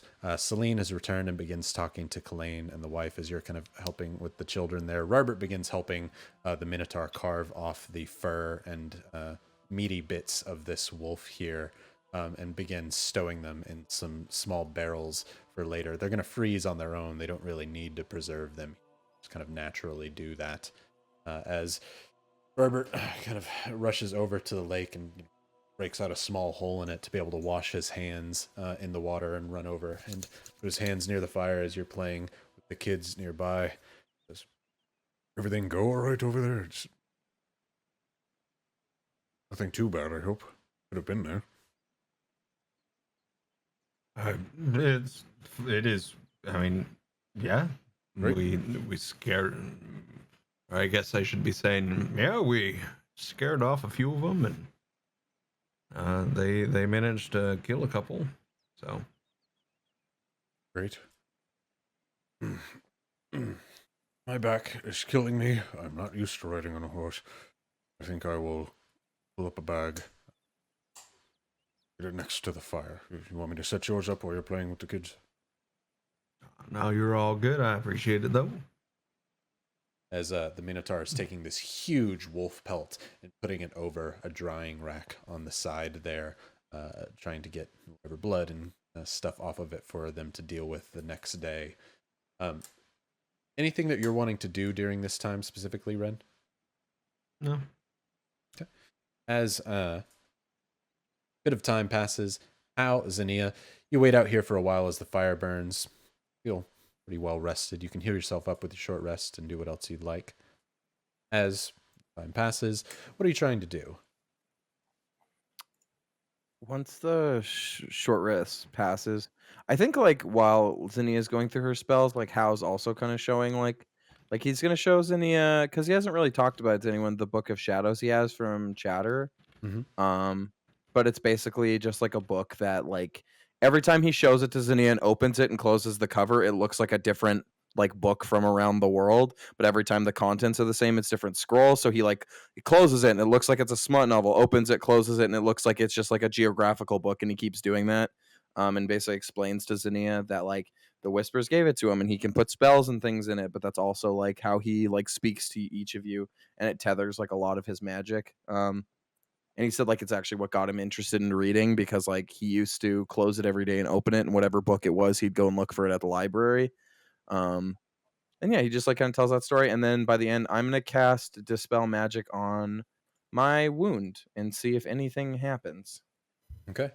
You, as you're showing it, Zinnia picks up the book to take a look at it, and during that time, you say, you push your hand on your left shoulder, excuse me, and cast. Start He's been dying. bit. Start dying. And cast Dispel Magic. You wait to see if anything dissipates from your shoulder. You don't feel anything break, but you also don't feel anything tethered to you. So you think you're probably fine. You can roll a medicine check if you like. Yeah, I'll give it a go. Might as well. Ooh, no bonus. Oh, could I guidance myself for that? I mean, it's a 19, but Sure. it's an unnatural 20. Thank you, guidance, for There that you whole go. crisp one. Num num num. You don't sense any magic on your shoulder. If there is anything that is a wound, it would be deep, and you know wounds like that to immediately kind of fester and come to the surface. I think you're much in the clear. All right. Guess I was just paranoid. I mean, better safe than sorry, I think. No, exactly. It would. I mean, I don't want to turn into an angry wolf person anytime soon. I mean, I'm an angry cat person. I guess it can't be that much different. And I'm kidding. I'm kidding. But this book is really cool. Whatever it is now, she'll close it. Oh, Tusk Glove. That one's an interesting one. Might have heard about that one back home. Let's not talk about it. Close it again. Oh, this one looks like I don't know what this is. It's pretty cool though. It's you're holding it backwards. If you look at the other thing, it's a manga. Yeah. Oh, so wait, am I supposed to read it? How is a weeb confirmed? Yeah, this one's called Clorox. It's about a guy who goes to the spirit realm and stuff. Spirit realm. The Whelm? The Spirit Whelm? Yeah. I've actually read that one. right. It's a good series. Okay. Cool. This one looks like a blonde kid that eats ramen a lot. What's this one about? Could not tell you. But how is gonna pull out another notebook and write down whatever image this is. He's gonna find that book. Do I GF Complaints like about- both of you? Complaints about being a Hokage all the time. You know what I mean? Oh, yep. Okay, yeah. It's on Jackie the cover sealed of the it. kid just going like this. Zinnia and Hal both get a GFY. Fair enough. Fair. I accept this. Oh man. Right. As Hal and Zinnia bond over the book for a little bit, eventually the fire dies down on the creature nearby, and a bit of confidence returns to them. Do you eventually rejoin your group? Yeah, I think so. I think How is gonna I'm gonna ritual cast for fun, because if people are going to bed and whatnot, but if there's any of the younger kids that are awake, I'm gonna ritual cast Unseen Servant, and and Hal's gonna start playing catch with the unseen servant while he's walking back. So he's throwing something back and forth with someone they can't see. And then he's gonna like go to the kids and basically be like, "You try, just throw it over there." And it's As- basically gonna be like a constant throw back and forth. It's gonna essentially blow the kids' minds first off, as they throw a ball and it lands in midair before almost flying backwards like a machine shooting the ball back at them as they whoa, as the young boy decides, as all young boys do, decides to take the ball and throw it as hard as he can towards it to see if he could beat the magic, but never seems to be able to, as the young girl, being a kinder soul, grabs the small ball and walks over to the spot and sets it down before walking away, and it throws it back to her. Before she makes sure, Zinnia, to hand you back the staff that you claimed was hers, the Maribel staff, hands it back to you, a small little walking stick with the wolf's head on it.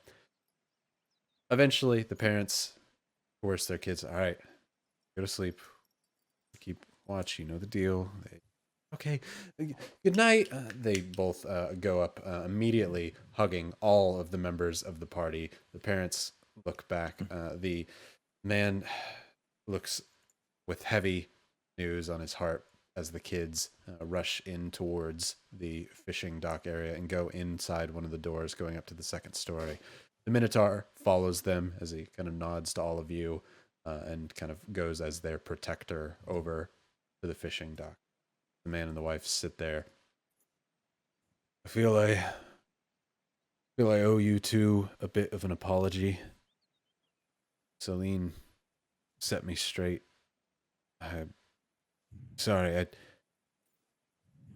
I gotta say, I do apologize for possibly worrying you, but all the signs pointed to the right thing. You can't be too careful, right? At least seek out professional help when you get to Kern would be all that I'd recommend. But Celine, you seem to know what you're talking about. You're from further north than I am. I respect that. Respect that you've had it harder and known real werewolves and lichens. Maybe these were druids. I've just never seen druids in our forest before. Don't worry about it. It happens. And honestly, we were worried before you mentioned anything. It's not often you're bitten by, angry wolf or bipedal creatures. So you're good. Don't worry. I do. As he reaches over into a small little bag, he goes, I don't have many of them, but I know that. And he points to the knife that's kind of on your hip that you tried to use before. He goes, no, that didn't work. These always work, because he holds out a small bag of bolts, similar to the ones that he did before. The bolts themselves seem to have a wolf's head tip on them, sharpened to a very, very fine point on them. They themselves shine bright like chrome. These always work. Silver tip. The wolves around here are tough. It's just sharper than steel. Huh. Are you sure? We just came in on dessert with you. This is very generous of you. You don't have to, though. Yeah, but I'm never able to really get many of those wolves down and get their pelts and their meat. Pull their own back to their den, and always heal up before I can do anything to them. So this usually only get one a season, and so I'm thankful for what we got. If we get another, it'll be a good winner. Thank you all. Truly, it's a fine trade for me. I usually lose more in a hunt like this. Anytime. So the group gets 10 Wolfsbane bolts. They are silver-tipped crossbow bolts. I will. How doesn't really do much of the crossbow stuff. I think he has one, but I'm gonna give them to Zinnia. I'm gonna put them in like a quiver and just seal the quiver and just like put it with Zinnia's stuff. Mostly because she seemed excited to see him. Those look so sick. They are pretty cool. Yeah. We got nothing to do but make them look fancy around here. We used to just make them tips, but my wife's a pretty good smithy, and so she used to do engraving when she can. Definitely not me. All the hard work there, so thanks to her. But I've got plenty of bolts ready to go. Thanks for helping bring the beast down. Appreciate it. Hey, anytime. Well, here. I'm going to take one of my daggers, because I just looked at my bag. I have 3, because I forgot warlocks start with a lot of daggers. I have 4, sorry. I'm going to hand him one of mine, and I'll say 10 gold pieces in a little pouch. I'm not looking for No, payment. You already did enough. Oh, I You've know. given us wine and a good night. Thank you. Keep your stuff. Oh, I wanted to give the dagger and the gold because if I ever see you again, I'd like to see your wife's craftsmanship on this. She can do whatever she wants to it and make it, but be nice. Something to remember you guys by when we come back. You want me to do what I did to the bolts, but to your dagger? Whatever she would like. Okay. Sure. Oh, We is trade she for there? honest Sorry? work. Yeah. He and his wife. Are Oh, okay, sorry. I thought she had left. I thought, oh, yeah.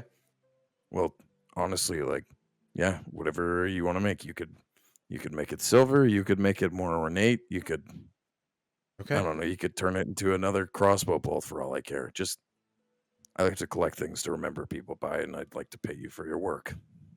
Okay. I can do that. It doesn't take me terribly long, so I'll have it ready for whenever you come back. We'll keep it stashed. This is fair trade.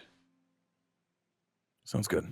Thanks. He grabs the gold and one of the knives. So go ahead and make sure you mark that out of your inventory. Take that away. They rarely ever attack twice in a week, let alone twice in a night. We should be fine, but as long as someone stays up, I'll try and watch most of the night. Sleep during the day.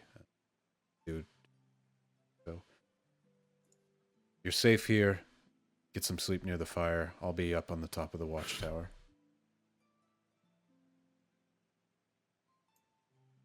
Thank you. everyone. I'd feel more course. comfortable if you had assistance.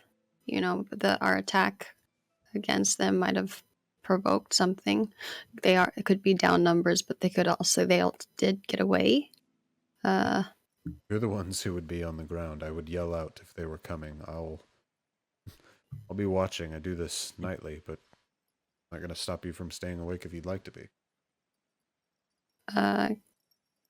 It might be a dumb question. Can we hear you yell from inside here if you're on the watchtower? Yeah, you're out in open air right now. There's just a fire nearby where the little stove is. You'll be able to hear me. It's not far enough. All right. Listen, if the wine was good enough, he'll be a loudmouth. And I pat him on the shoulder, and I'm going to go walk and lay by the fire.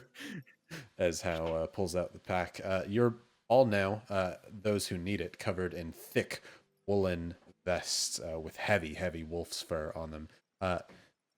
If you are somebody who might have seen a direwolf before, you notice that this is direwolf fur. It is quite long, 6 to 8 inches in length, the fur, as you put it on, so it's very thick around you. Your arms are a little colder, but it keeps your body warm enough to where it's worth it.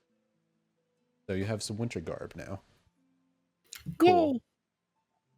As he and his wife kind of retire and kind of wave to you, wife goes inside the building. He does the same, but you can then immediately see his silhouette amongst the large flame atop this church-like watchtower here near the pier, leaving the party of 5 next to the camp. Celine says, so just let me entertain it here for a little bit. You tried to stab it with a knife and just couldn't. I truly mean zero offense when I say this. How is your knife dull? Are you used to fighting up front? Did you just miss the target? I mean, usually when it comes to puncturing with my daggers, a quick hand is good enough. But this time, I don't know, it was almost like pushing into, And I indicate to the crocodile corpse. it was it was just tough. You said the others returned back to human? Yes. And then you burnt this one, right? Yes. No, never mind. Sorry. Don't even worry about it. The moon is the tell. We're fine. Let's just get some sleep. It's been a very long day. Ren I'm gonna pull out my copper over. piece and Ren's gonna roll over in the snow because Ren's been just staring up at the stars and say, no, continue on with your thought because I'm intrigued now. Like, I'm sorry, what happened when I walked away? Yeah, y'all have not explained to Ren what happened at all. We got bit by the angry wolf humanoid thing, and the fellow in there speculated it could be that we might turn into werewolves. And Celine said Celine said the moon is the tell.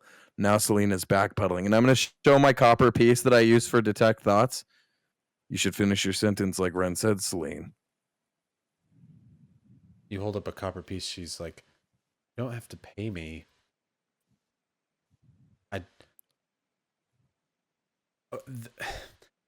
Real werewolves. You've watched me read minds, Celine. Don't you dare." Well, if you're honest with this, something might have happened, and suddenly you're going from it could never happen to now you've got that face like something may have happened. Don't you threaten to use magic on me. I was just thinking a thought out loud, trying to piece something together. And you want to read my mind? I've been honest with you.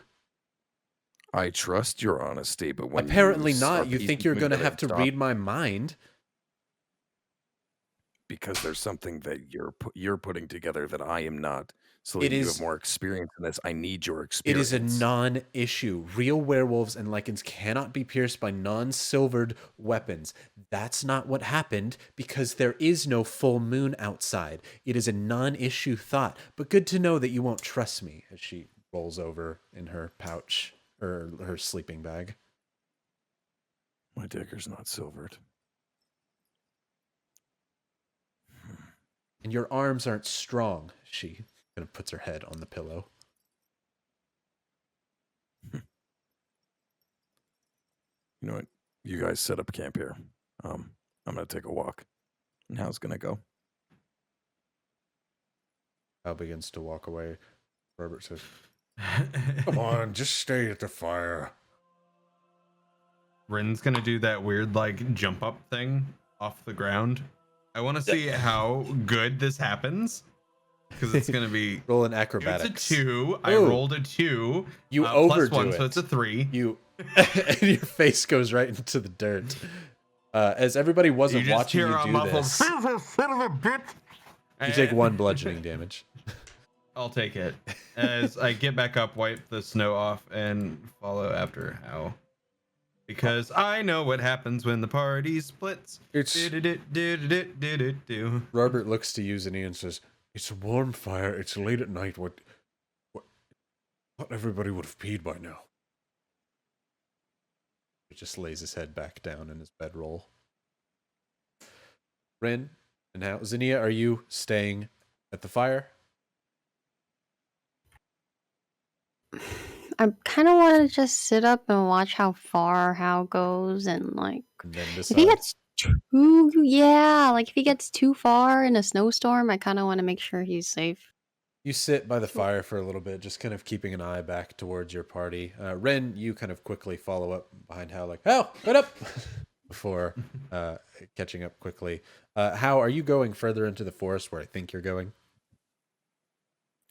No, Hal is just gonna go because we're still near the shoreline. I'm just gonna walk down the beach, and Hal's just gonna listen to the water and the wind because it is currently an iced over lake, so you won't be able to hear much water, but you can definitely hear heavy wind across the lake. Then that's good enough for Hal. Hal just wants to be able to hear the whispers in the wind. Cause yeah. Now, you go nearby what is obviously what normally a fishing spot, a log right into the dirt and sand here on the edge of this lake, with a couple of fishing poles that are nearby, all of which frozen over, not anything you need to worry about, as the lake itself is frozen over as Ren joins you and dusts off the snow from a nearby stump. Zinnia, you can see them. They're about 60 feet away from you. You won't be able to hear them, but you can definitely see them and watch them from where you're at. I'll stay in my spot then, watching from the warmth of the fire. Robert joins, not joins, but mimics Celine and gets under his bedroll and kind of just warms up near the fire. Celine, more angrily, is sleeping now. Always go to bed angry, they say. As how, Ren, what are you doing? Ren finally. I was just gonna look at the frozen water, and he just kind of sits. Ren finally gets up and says, there's something really cool you can do with fire and ice.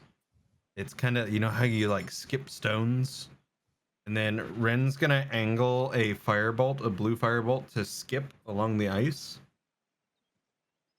As it flies along, you light up a small pebble so that it really will skip, and you can hear little bits of steam fly up as it touches the ice, and there's no reason for it to stop, not enough friction for it to not do anything. It continues to skitter along the ice. Pretty cool, huh? Cool, Ren. Yeah, it is. Nice and quiet. Yeah.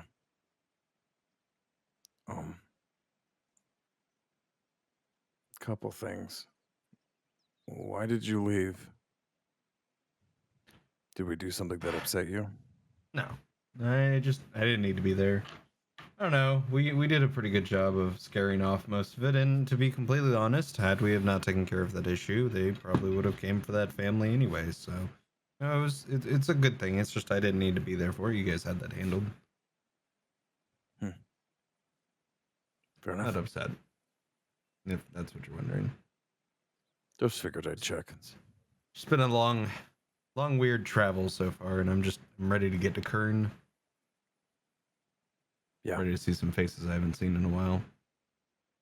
That'll be nice. You'll be in your element. Yeah. Because we all know, and Ren looks around to the woods and the ice and all this, and like, I don't belong out here. Had me a little bit nervous that talking about werewolves and things like that you guys would have a target on your back as well. Yeah, But luckily, I guess that's not a thing. Yeah. No one should have to go through that. When I was a kid, my mom got really sick. And the doctor said it was nothing. And they kept saying it was nothing. But she was still sick. I guess that's why I pried Celine so hard. I don't like not knowing. I don't want to be sick. I didn't mean to make her upset. But the same words that he said, it's nothing. It's not the right symptoms, not the right conditions. Yeah. I don't know. At least I know one person. Know one person that, if it is a thing, which it might not be. Hopefully it's not. At least I know one person in Kern that can help us. We got to get to him first. So, please don't turn into a werewolf while we're sleeping and eat me. I wouldn't like that. It would be the worst. I will definitely save you for last. Don't worry. Appreciate. I will use my magic against you, and I will polymorph you into a snail. You'll be my best friend. I'd have it no other way. Gonna pick up another rock and It skips along the lake. Is there anything else anybody wants to be doing for the night before trying to get a long rest? Okay. Eventually, Ren and Hao also retire back to fire. It's warm. Might be used to the cold. Even in your Leonin form, it still feels good to be near fire. Mm-hmm. It is a long, easy rest. There's a bit of tension, but predominantly you feel that Elaine is obviously a hunter who survives out here for a long time. You trust that he's going to watch over you, and you trust his word that they probably won't come again. They rarely ever do. So you sleep fine here out in the fire, and you have the fire nearby. Every now and again, just through naturally sleeping out a night like this in the cold, some of you wake up and throw some extra firewood on the fire, keeping it burning throughout the night. It is a good night's rest before you all eventually awaken. The sound of snow falling and dripping off as the sun is shining pretty heavily today, enough to melt a bit of the snow off of the roof and cause water to drip down. Definitely wouldn't want to be on the lake as it might be a little less stable than it normally is. It's a bit warmer than it was yesterday. It is not warm. It is probably in the 40s or whatever that is in fake Celsius temperature. Excuse 40s? you? The 40s is nice. 40s Fahrenheit. Listen here, you. Is what I mean, and then whatever that is in fake C weather, whatever that is. I only go F or Kelvin because Kelvin is way more fun to be like, it's 200 degrees here. As That's 4 degrees Celsius for all the normal people in chat. as as you all slowly awaken to the sound of firewood being brought down from inside the fishing shack out nearby the fire as Kalain setting up for the morning. Kind of leaves you to your own business here to slowly wake up, get ready. Everyone wakes up fully rested, full healed, long rest, feel good to go. What's the plan? I'm looking in my book and changing some stuff out. How, Ren? I'm just gonna get my horse ready, things all set up, puff out my vest, and yeah, use prestidigitation to like tidy up any snow or anything. Make sure the horse is all fed and give a big old juicy apple before hopping on it, and just waiting for Ren to hop on as well. I'm gonna actually prep everyone's horses because I can get up earlier than everyone. So I'm gonna feed them all, brush them all. Spend 4 hours doing that. Sounds good. As you're all prepping, getting ready for the morning, the children come, say goodbye to all of you. Kalain and his wife come out, wave you on and goodbye, offer to give you some meals on the road, but you see that they don't really have much, so you all just say, you're good. Just thanks again for the hospitality. Move along your merry way. Finger gun prestidigitation. Change the hair color again. The little girl, already wearing a ponytail like Zinnia's, mimicking her style of hair, now has bright red hair down at the bottom. As they wave off and do the Gandalf type run behind you all as you do some magic on their hair, and yay as they run back over family. The mother and father both looking warmly at their kids, as it seems that the mother takes the daily duties here, as Blaine looks tired as he walks back towards the shack. The Minotaur was nowhere to be found there, but you don't think that's really anything bad. He's just tired. As you all progress your way, trying to get further towards Kern. Ren, roll me another survival as you're leading. You now have a marker. You now have a marker to know where you're at, so have advantage again. Use guidance again, please. Where we are at? Where are we in like relation to the Royal Bay? Like you are right below the halfway? black line. You are about to enter Ekerall. Heck yeah! All right. Alchemy Medical Gems with a nat 20. Ooh, look at that. Look at that boy. As you get a nat 20, you immediately say, okay, once we get to this specific tip of the bay, straight shot from here, we can go to Penkirth and Glanchester, and then we are nearby Kern, just a few days away, my friends. As you're traveling, it's about midday through where you're looking at the map, and you get to tell everyone, stop. My friends, we are officially out of Queenstown into Ekerall. Welcome to Ekerall. nearby your home. This was your neighbor for a long time, Ren. City-state of Kern is its own entity, but Ekerall was and is one of its neighboring allies, quote unquote. Ekerall is a place of soldiers, though. When you go through Ekerall, you're definitely planned to meet many militarized people along the road. Being that they're so nearby Koracrusha, they have to be. They are constantly at war. The only reason Kern doesn't rise and fall all the time is because of the truce that the two cities garner for trade to keep their civilians alive. Ekerall is a friendly pace as long as you don't say that you are Koracrushan. Hey, how? Did you know on the way to Kern, we have to pass by a forest called the Apple Grove? I'm sorry. We're passing by where? Apple Grove. And you can't see Ren do this, but Ren behind your head's like Apple Grove. You know, if we don't stop there, I will never let you live it down. Would I know if Apple Grove actually has apple trees? You have lived nearby it. It definitely is full of apple trees. So many apples. You're not going to know what to do with yourself. I'm trying to drive right now. You need to stop.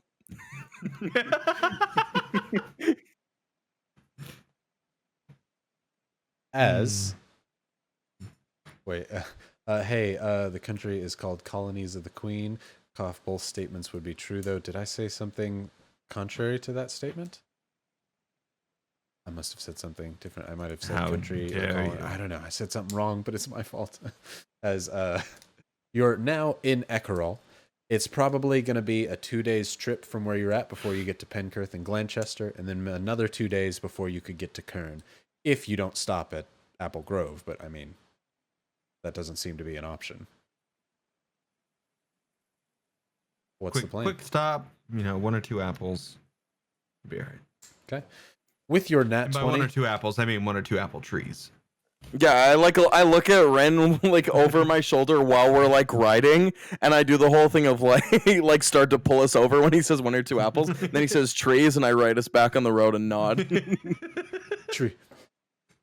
All right. You all right? As you begin pressing onward with your nat 20, you can identify exactly where the road is that leads you to Penkirth. If you'd like to. If you'd like to avoid the road, that's an option too. Where would you like to take everyone, Ren? I would like to go to the road as it's a road. As it's a road.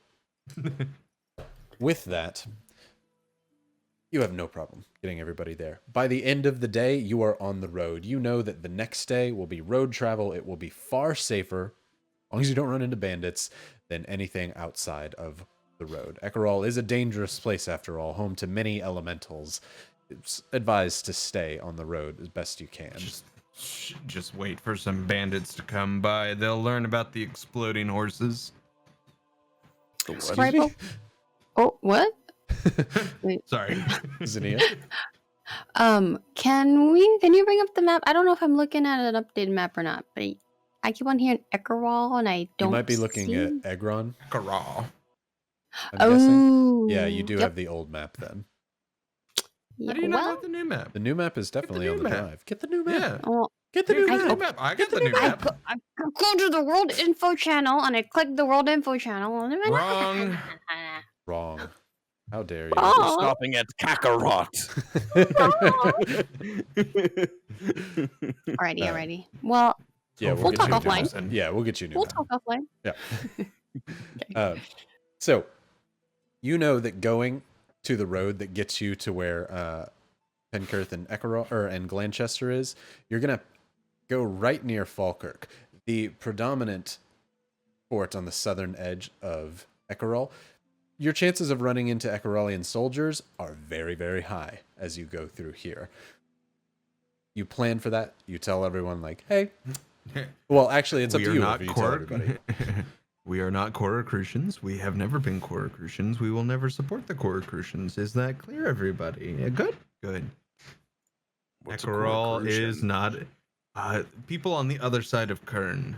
You know, Kern's a nice middle point in between the two, you know, powers that be, and well, we're on the Ekrol side, and the Coracrucians are on the other side, and there's like a nice little truce in between, and that's where Kern is. These people hate these people, and these people hate these people. So we're on the side of these people while we're in their territory. Yeah. And then vice versa. If we're over in the Coracrucians, we're Coracrucians, not Ekrolians. So, you know, you gotta play people. Ren just plainly says it. Politics are stupid. As I keep riding. Yeah, they keep you alive sometimes.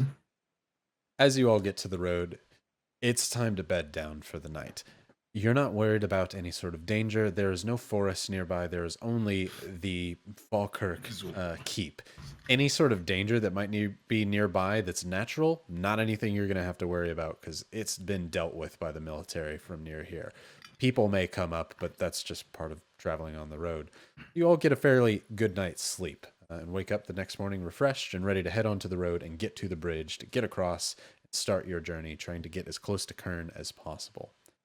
When you're on this road, you see several different convoys going to and from this keep and back over to the Glenchester area. When you do, a lot of these convoys are kind of clad in this wrought iron-esque armor. It is very dirty iron armor. It is not cleaned. It is not polished. It is meant to be made quickly and thickly. It is a heavy, heavy piece of armor. They are not thick with 3 C's because I know Jakey was already thinking it. I was gonna say I'm glad that while muted you could tell that I just went to myself thick. As their armor is very much not you've gone out of like the medieval traditional style. It is more the fantasy armor, big large pauldrons, greaves, and heavy breastplates that are around here that seem to be walking to and fro. Large splinted mail that kind of is piecemeal put together, though a lot of them wearing very, very shiny and chrome left-handed gauntlets. Everybody roll me a religion check. Is it because they're well used? I critically failed. Okay. But this dice from Hedron Rockworks, when it rolls a 1, it has such a beautiful sheen to it. Oh, wow. I, with my Dicey Encounters dice, specific brand die, rolled a 2. Look at us go. You also can roll a 2 by purchasing Dicey Encounters dice. Man. Oh, man, hey! man. Robert rolled his Dicey Encounters dice. You can also get a 1 if you would like from Dicey Encounters. Look at that, guys. Look Don't at buy that! my Look at that dice. value! Look at that Don't value! buy No, it. buy that dice. Value. Buy those die if you want to play D&D on hard mode. You coward! Yeah, Just kidding. These die actually roll amazingly. yeah. I've These not two normally boys had a problem, probably my but best tonight, rolling die. Are they your only 2 rolling die, Jakey? I mean, they're my only 2 like handcrafted boys because I have that bag like over my shoulder. Fair. There's that purple bag of like over 90 sets, but those are all non-handcrafted. As Fair. it's kind of like when my parents were like, "You're my favorite son. I'm an only child." So my parents didn't say that, and I'm an only child. Oh, fair enough. Just kidding. I'm Wow. not an only child. I apologize to my siblings. You know I'm the favorite. Oh, God. It's Jackie, okay. what did As you soon as I roll? got married, they stopped saying that. I haven't sent you Whim- dice yet. whimpers in oldest child syndrome. You know what? Dungeon Keeper dice. I rolled a 7, no offense, so it's a 6. I was We hoping are it was just- going to be some yeah. like above 1, but not anything to. Dungeon Keeper dice 7. You know what's up? Sorry. So Rybo, like we know all the info and lore. You mind just dropping us that document so we can just for like sure, for recall sure, for everything sure. about him? What was yours again, Ren? Oh, that was a wonderful critical fail. Okay, yes. Must have been new left gauntlet day at the barracks as you all go through go right by the convoys. Some of them all kind of nodding as you go along, seeming to pay you no real mind. This road is not untraveled by any means as you go on by. As you traverse through this area, there are two men clad in bright Ecoralian colors, blue and yellow robes that stand in the middle of the road, seeming to block your path to where you'd have to go around them or approach them. Ren, roll me a history check for you since you've been through this area. Level up dice. Hey. That's a 16 plus what? 0. 0. You know those are Ecoralian colors, but you've never seen robes like that before. You don't know. I'm if gonna they're go official or talk to not. him. I'm gonna pop off the horse and say, howdy. As you all approach, when you get near the road, both of them stomp their right foot into the ground and hold their right fist out. And when they do so, you are all suddenly surrounded by incredibly tall, 30-foot tall stone walls that seem to block you in a rectangle around them. They seem to look at you all calmly before one of them walks toward you, as not in a threatening manner, but begins walking your way. Oh, hey there. You did not come from the east. We keep tabs of the people that come through there. So where exactly did you come from? From the south. We're heading to Kern. Yeah, the south. There's lots of places south of here. Did you take the road There from are Queenstown? indeed. We did not. And where did you come from? Well, we had a pleasant stay down by the Royal Bay and came up from that route. Why did you take the route of the Royal Bay? Well, clearly we're adventurers. That's what we do. Which side of the Royal Bay did you come from? The west. What did you see in the forest?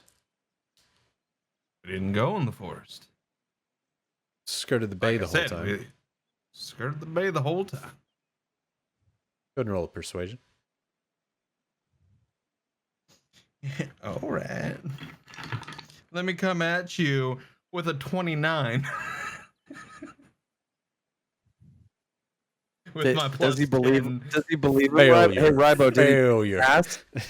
Rybo, did he pass? Did he do it? Did he pass? Did he roll high enough? He looks the group up and down.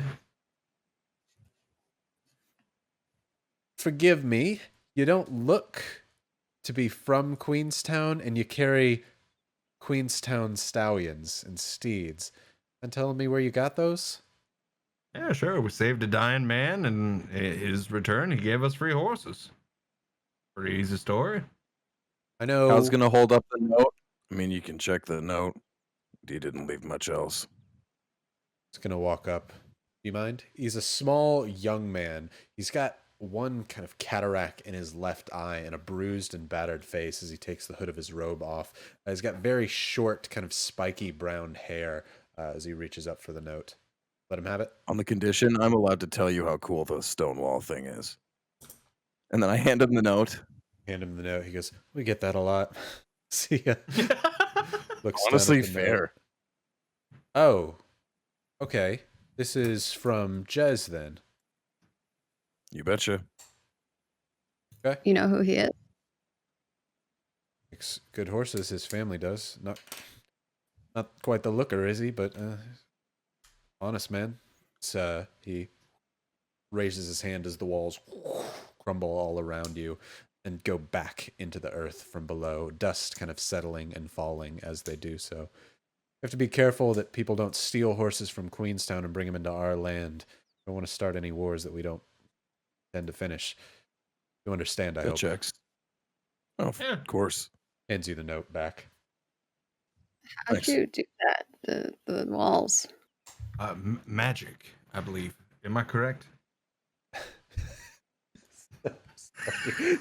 That one got me. You can take an inspo for that if you don't have one. I think you do still, but magic, I believe.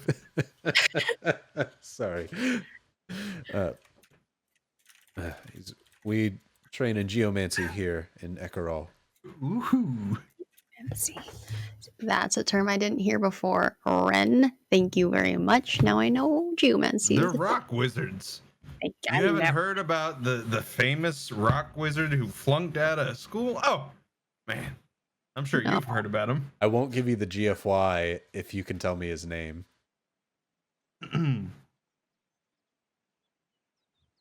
Tough.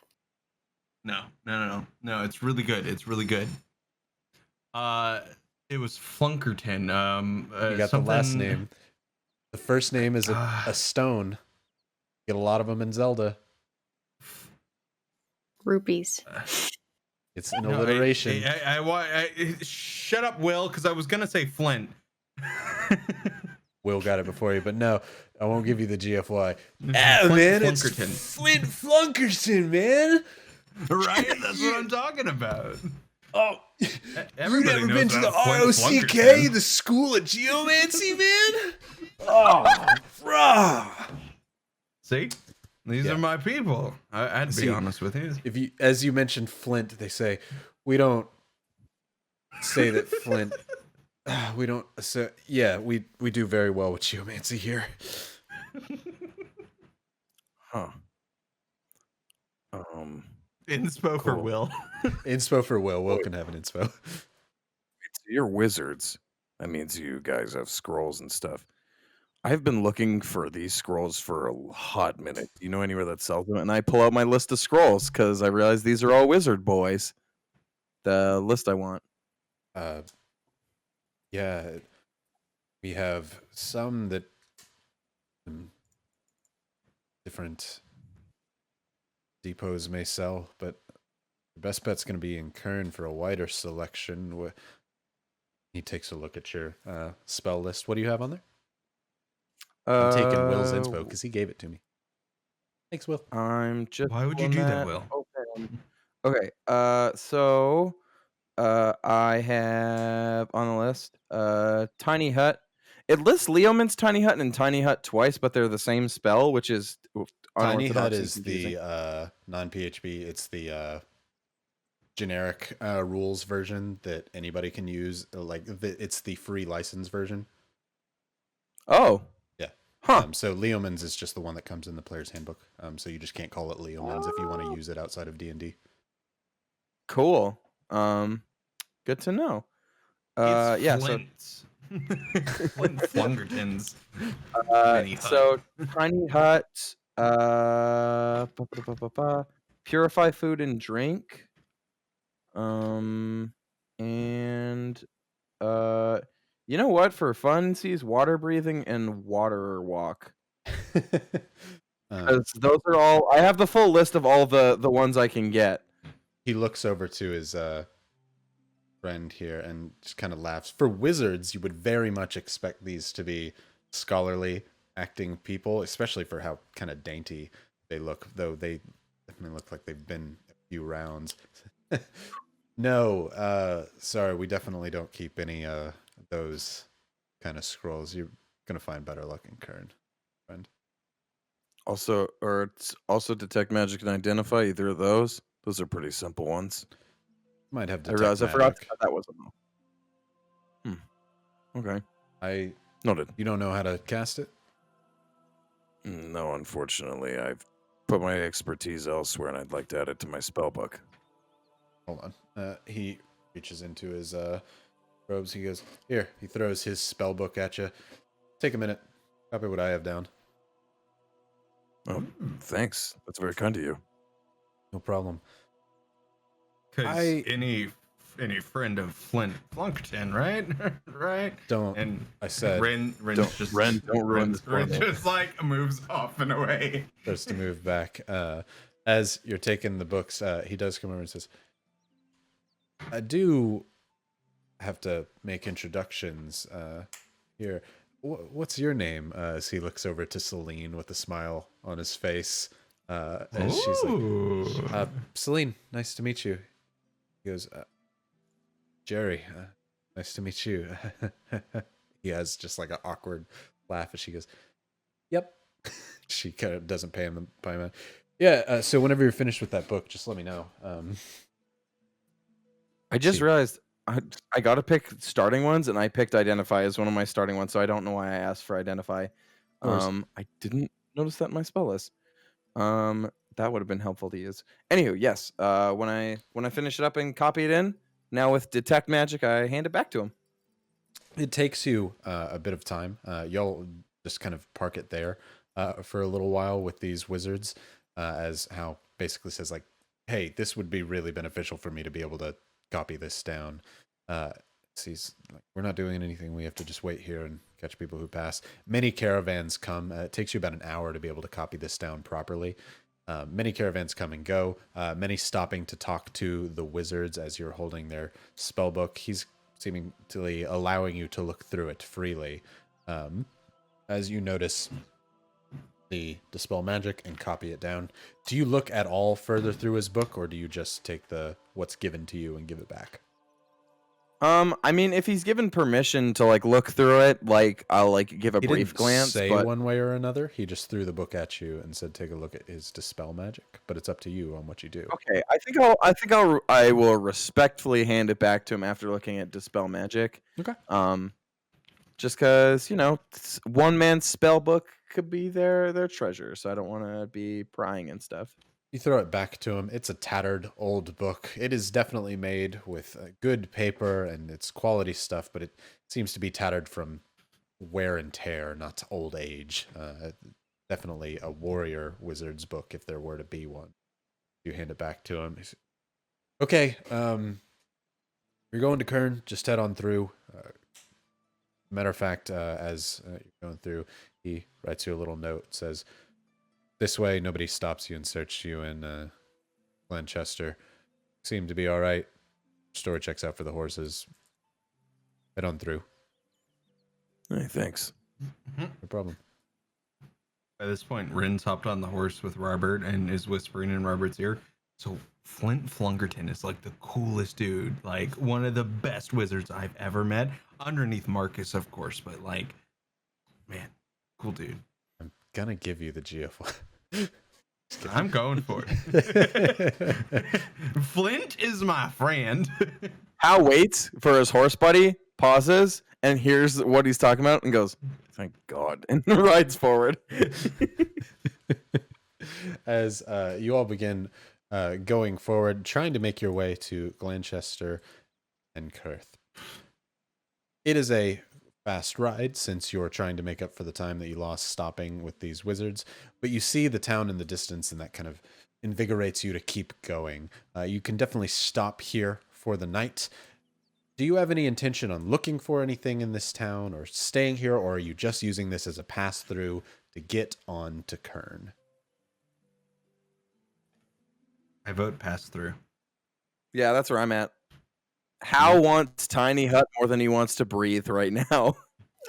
He's so far 0 for 4, I think, now for talking about it, and he's just like, that spell when that spell lands in my book, I'm gonna go macaroni with the chicken strips. Ice cream sandwich viewer, I see. Zinnia. Let's do it. Let's pass through. Okay. So you all stop at a nearby inn for the night. You don't bother looking for a red wagon. You're just looking for a place to stop, get your horses fed, and move on. When you do so, there's definitely a heavy military presence here, even though these towns appear to be crossroad towns where you'd expect to be a lot of goods trading. It's pretty much giving you the idea that this is a very Warcraftian, Alliance-esque village. Lots of stone. Hold on. Humancy practice. I hear it rocks. Ugh. Wait, why did Bobo get an inspo? Because of the spell book spell with book the with tiny tiny- hut and the tiny text, that got me good. That's very yeah, good. you could take an inspo. That's fine, Bobo. The You spell finally book get an with the inspo. tiny hut. Ah,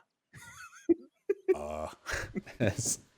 But you pass through here, no problem. This is very stone, human-made materials around here, though there are lots of half-elves that you see in Ekerall, a noticeably larger amount of them than others. And you actually see quite a few genasi, which, if you've never met them before, lots of elemental folk here. A very rare occurrence to be seen.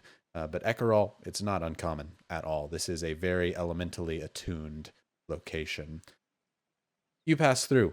You take the next 2 days to follow the road and get to Kern as best as possible, besides taking a crucial stop at the Apple Grove.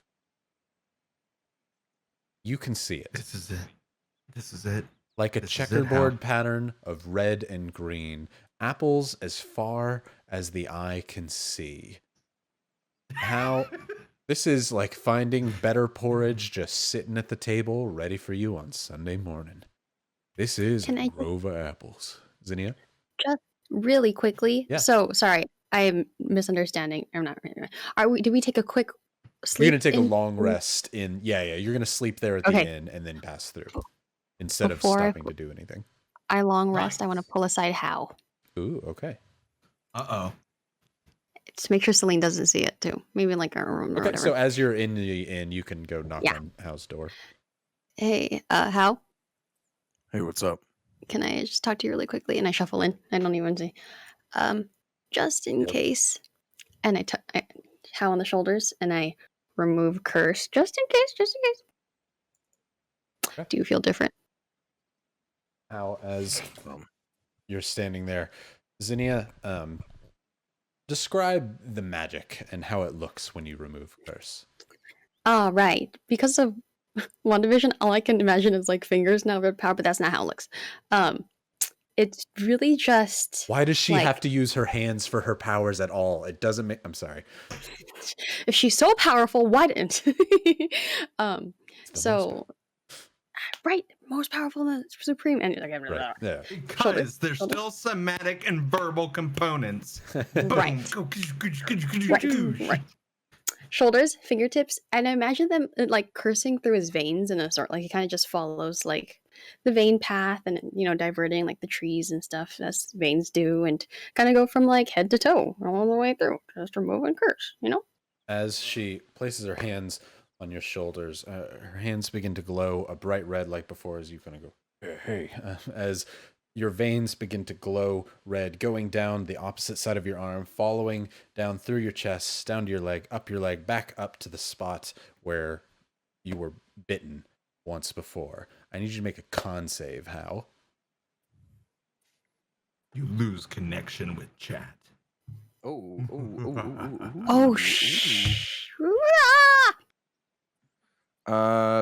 That's 18 plus 1, so 19. Okie dokie. 2 seconds. Oh God. How gets Thanos dusted?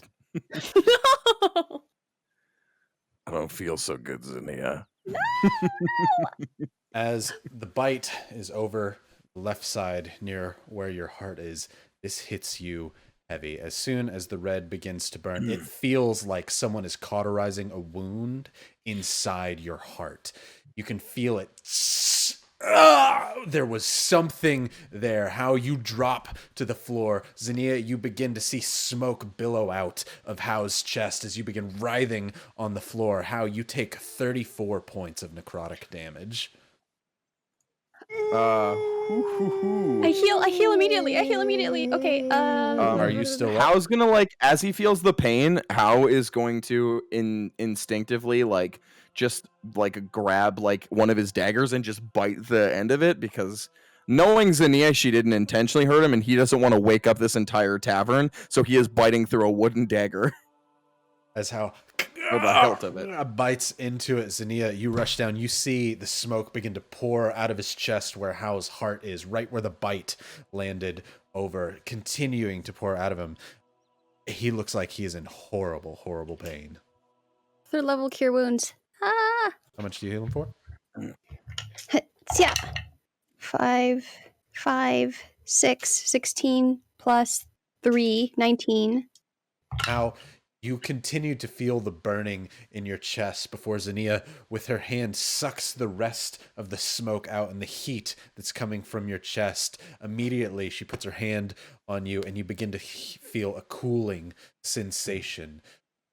You're barely able to catch your breath. It's hard to even see out of your mask. You kind of throw the mask off and onto the floor, just trying to get a breath from out behind the wooden piece there. As you see Zania with genuine concern, she did not mean to do this to you. You're gonna need to explain what just happened, because that entire conversation was, can we talk? And then you just, oh my god, did you blow my heart up? I removed a curse from you. Oh.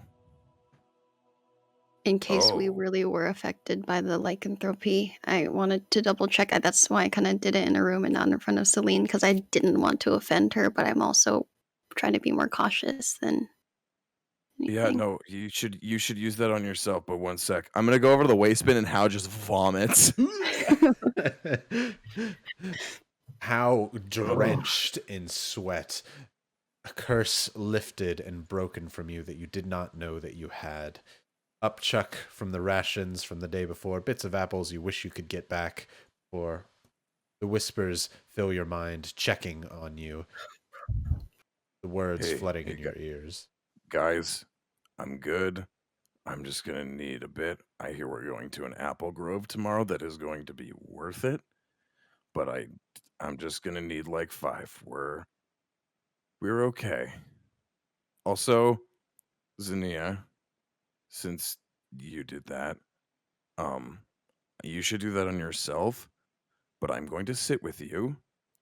Just give me a nod once you've cast, and you can yell and flail as much as you want. I'm going to cast silence so that you can just have your own tantrum, do whatever you need to, so that no one here wakes up. Thank you. I didn't realize how bad it was going to be for you. I'm sorry. I've never done this before. I should have prefaced that. I apologize. Hey, honestly, I am just thankful that whatever that was painful then, because if it's painful coming out, I could not imagine what was about to happen. So, Okay. yeah. All right. Okay. All right. I'm just gonna kind of just sit on the floor and kind of hug my knees to my chest. Flop down and curl up into a ball with Hao waiting over. I look at him and I nod and I cast Remove Curse on myself. The second the magic leaves her fingers, because I'm assuming she has to say something verbal, I'm going to use silence because I don't want to interrupt her casting the spell. Right. And yeah. As Zinnia, you hold your paws onto your shoulders, red begins to course through you just like it did for House, almost like it's scanning through every vein in your body. As it begins to go up the left side of you, back to where it's about to get onto your neck, you brace for it, and it is a good thing you brace for it, and it is a good thing that Hao has silenced you. As you take 82.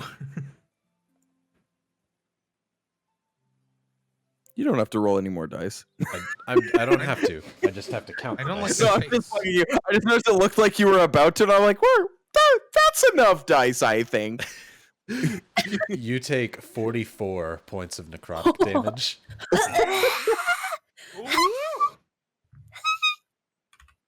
Good. As Zinnia, your neck feels like it is trying to rip itself free from your body. You feel nothing but the smoke pouring out of your chest and your neck. You just hold onto it for dear life. There is no wound that you can feel, but this is the most painful you have ever felt anything in your life. Ren Jeez. is sleeping great. Fantastic. But she's just like, yeah, that goes without saying.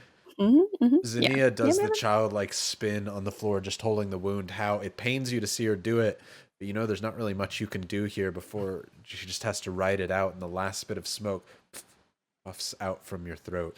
It's how you lift the silence off of Zinnia. Hear the whimpering. I offer my hand, and because Hal has his hammock, Hal's just gonna like help Zinnia get into like the bed that's offered in the tavern, and then Hal's just gonna crawl into his hammock and go to bed. Before you do, as you help Zinnia up, you both look at each other in the eyes for just a moment, and a bit of recognition, attempting to figure out what the hell happened to you. This is far beyond what must have been a werewolf in your mind. Both of you roll an Arcana check. Okay. Oh, That's nice all night. I think Drew knows. Did we 15 both minus- roll good? 15, 14. Yeah, better 14. than 7. Yeah. The dice encounter is nat 20, baby. Oh, Nat Jesse, 20, that's baby. sweet Lord. That smoke. I think it's only a +1 still, though. Yeah, it's only a +1, so it's a 21, but nat 20. Nat 20. That smoke that poured out of your necks was uncommonly black and dark, almost demonic in nature. As that seems like a good place to stop it for the night. It's 9:58. We will come back next week to How and Zinnia, as How has the realization that the curse on them has demonic origins. What? Wah, wah. Oh, yo, that little Hamlet's in trouble, man. They're a bunch of fishers, and they got demons, man. Oh, They don't need fishing no. poles. They need a crucifix. oh no, Maribel. Oh no. Oh no. Oh no. Oh, no. Oh man. You bunch of TikTokers. I just hear whatever my wife scrolls through Instagram on, man. It's just always near me. Hi, Rybo wife. Right. If you haven't done so yet, make sure you do, as I'm certain the giveaway is going to end soon. Make sure you enter for your chance to win the set of 3 Level Up Dice Glyphic blind bags, as it says here in the chat. That way John can make sure that you've got all your entries in. And we'll continue next week once we figure out what the hell happened and why that smoke was so uncharacteristically dark. Not smoke-like. Womp, womp, womp. Wop, wop, wop. Oh, you can no longer enter. Fucking Dante druids. D. Dante D! Look at you. Dante. Congratulations. Congrats, Dante. Congrats. At Congrats, Dante. Congrats. Congrats. Absolutely Congratulations. awesome for you. Absolute mad lad. You know what? Just congrats. Nobody leave just Ladies yet and because I gentlemen. have 2 things. First thing I have to do is actually go into a chat, so you're going to lose everybody's face here for just a moment. So I'm going to put the map up just so that you don't see, because I need to get the thing from you, Drew. Yes. No. Actually, don't worry about that. Don't worry about it. Never mind. Don't worry about it. I've talked to that person, and we have something cool that's gonna happen with that Oh, cool. Never mind. Also, in 2 weeks. ooh, 2 weeks. Next week we have a super special secret giveaway coming that Jason has been working on for a hot minute, that everybody is going to get to be a part of that giveaway. If you watch next week, you will get something from a giveaway. So make sure. Tell your friends, tell that your you watch. family, tell your grandma, tell your third cousin, tell them to come watch the show and win some stuff. For free. Level up underscore free. For TTV free. for something to be given to you. Yes, you. Yes, you. You. Awesome. Also, Thank you. don't forget to get about the art contest. Do the art contest. Oh, yes. Art You contest. can win a That sweet hoodie. too. How could I win that hoodie, Jakey? Using hashtag Red Wagon Inn and hashtag RWI Art Contest. Boom. Make sure you do it. We'll see you next week. Invite your friends, invite your family, invite your mama, invite your pappy. Get some free stuff. Do it. Bye, everybody. Bye. Bye. Thanks for Toodaloo. watching.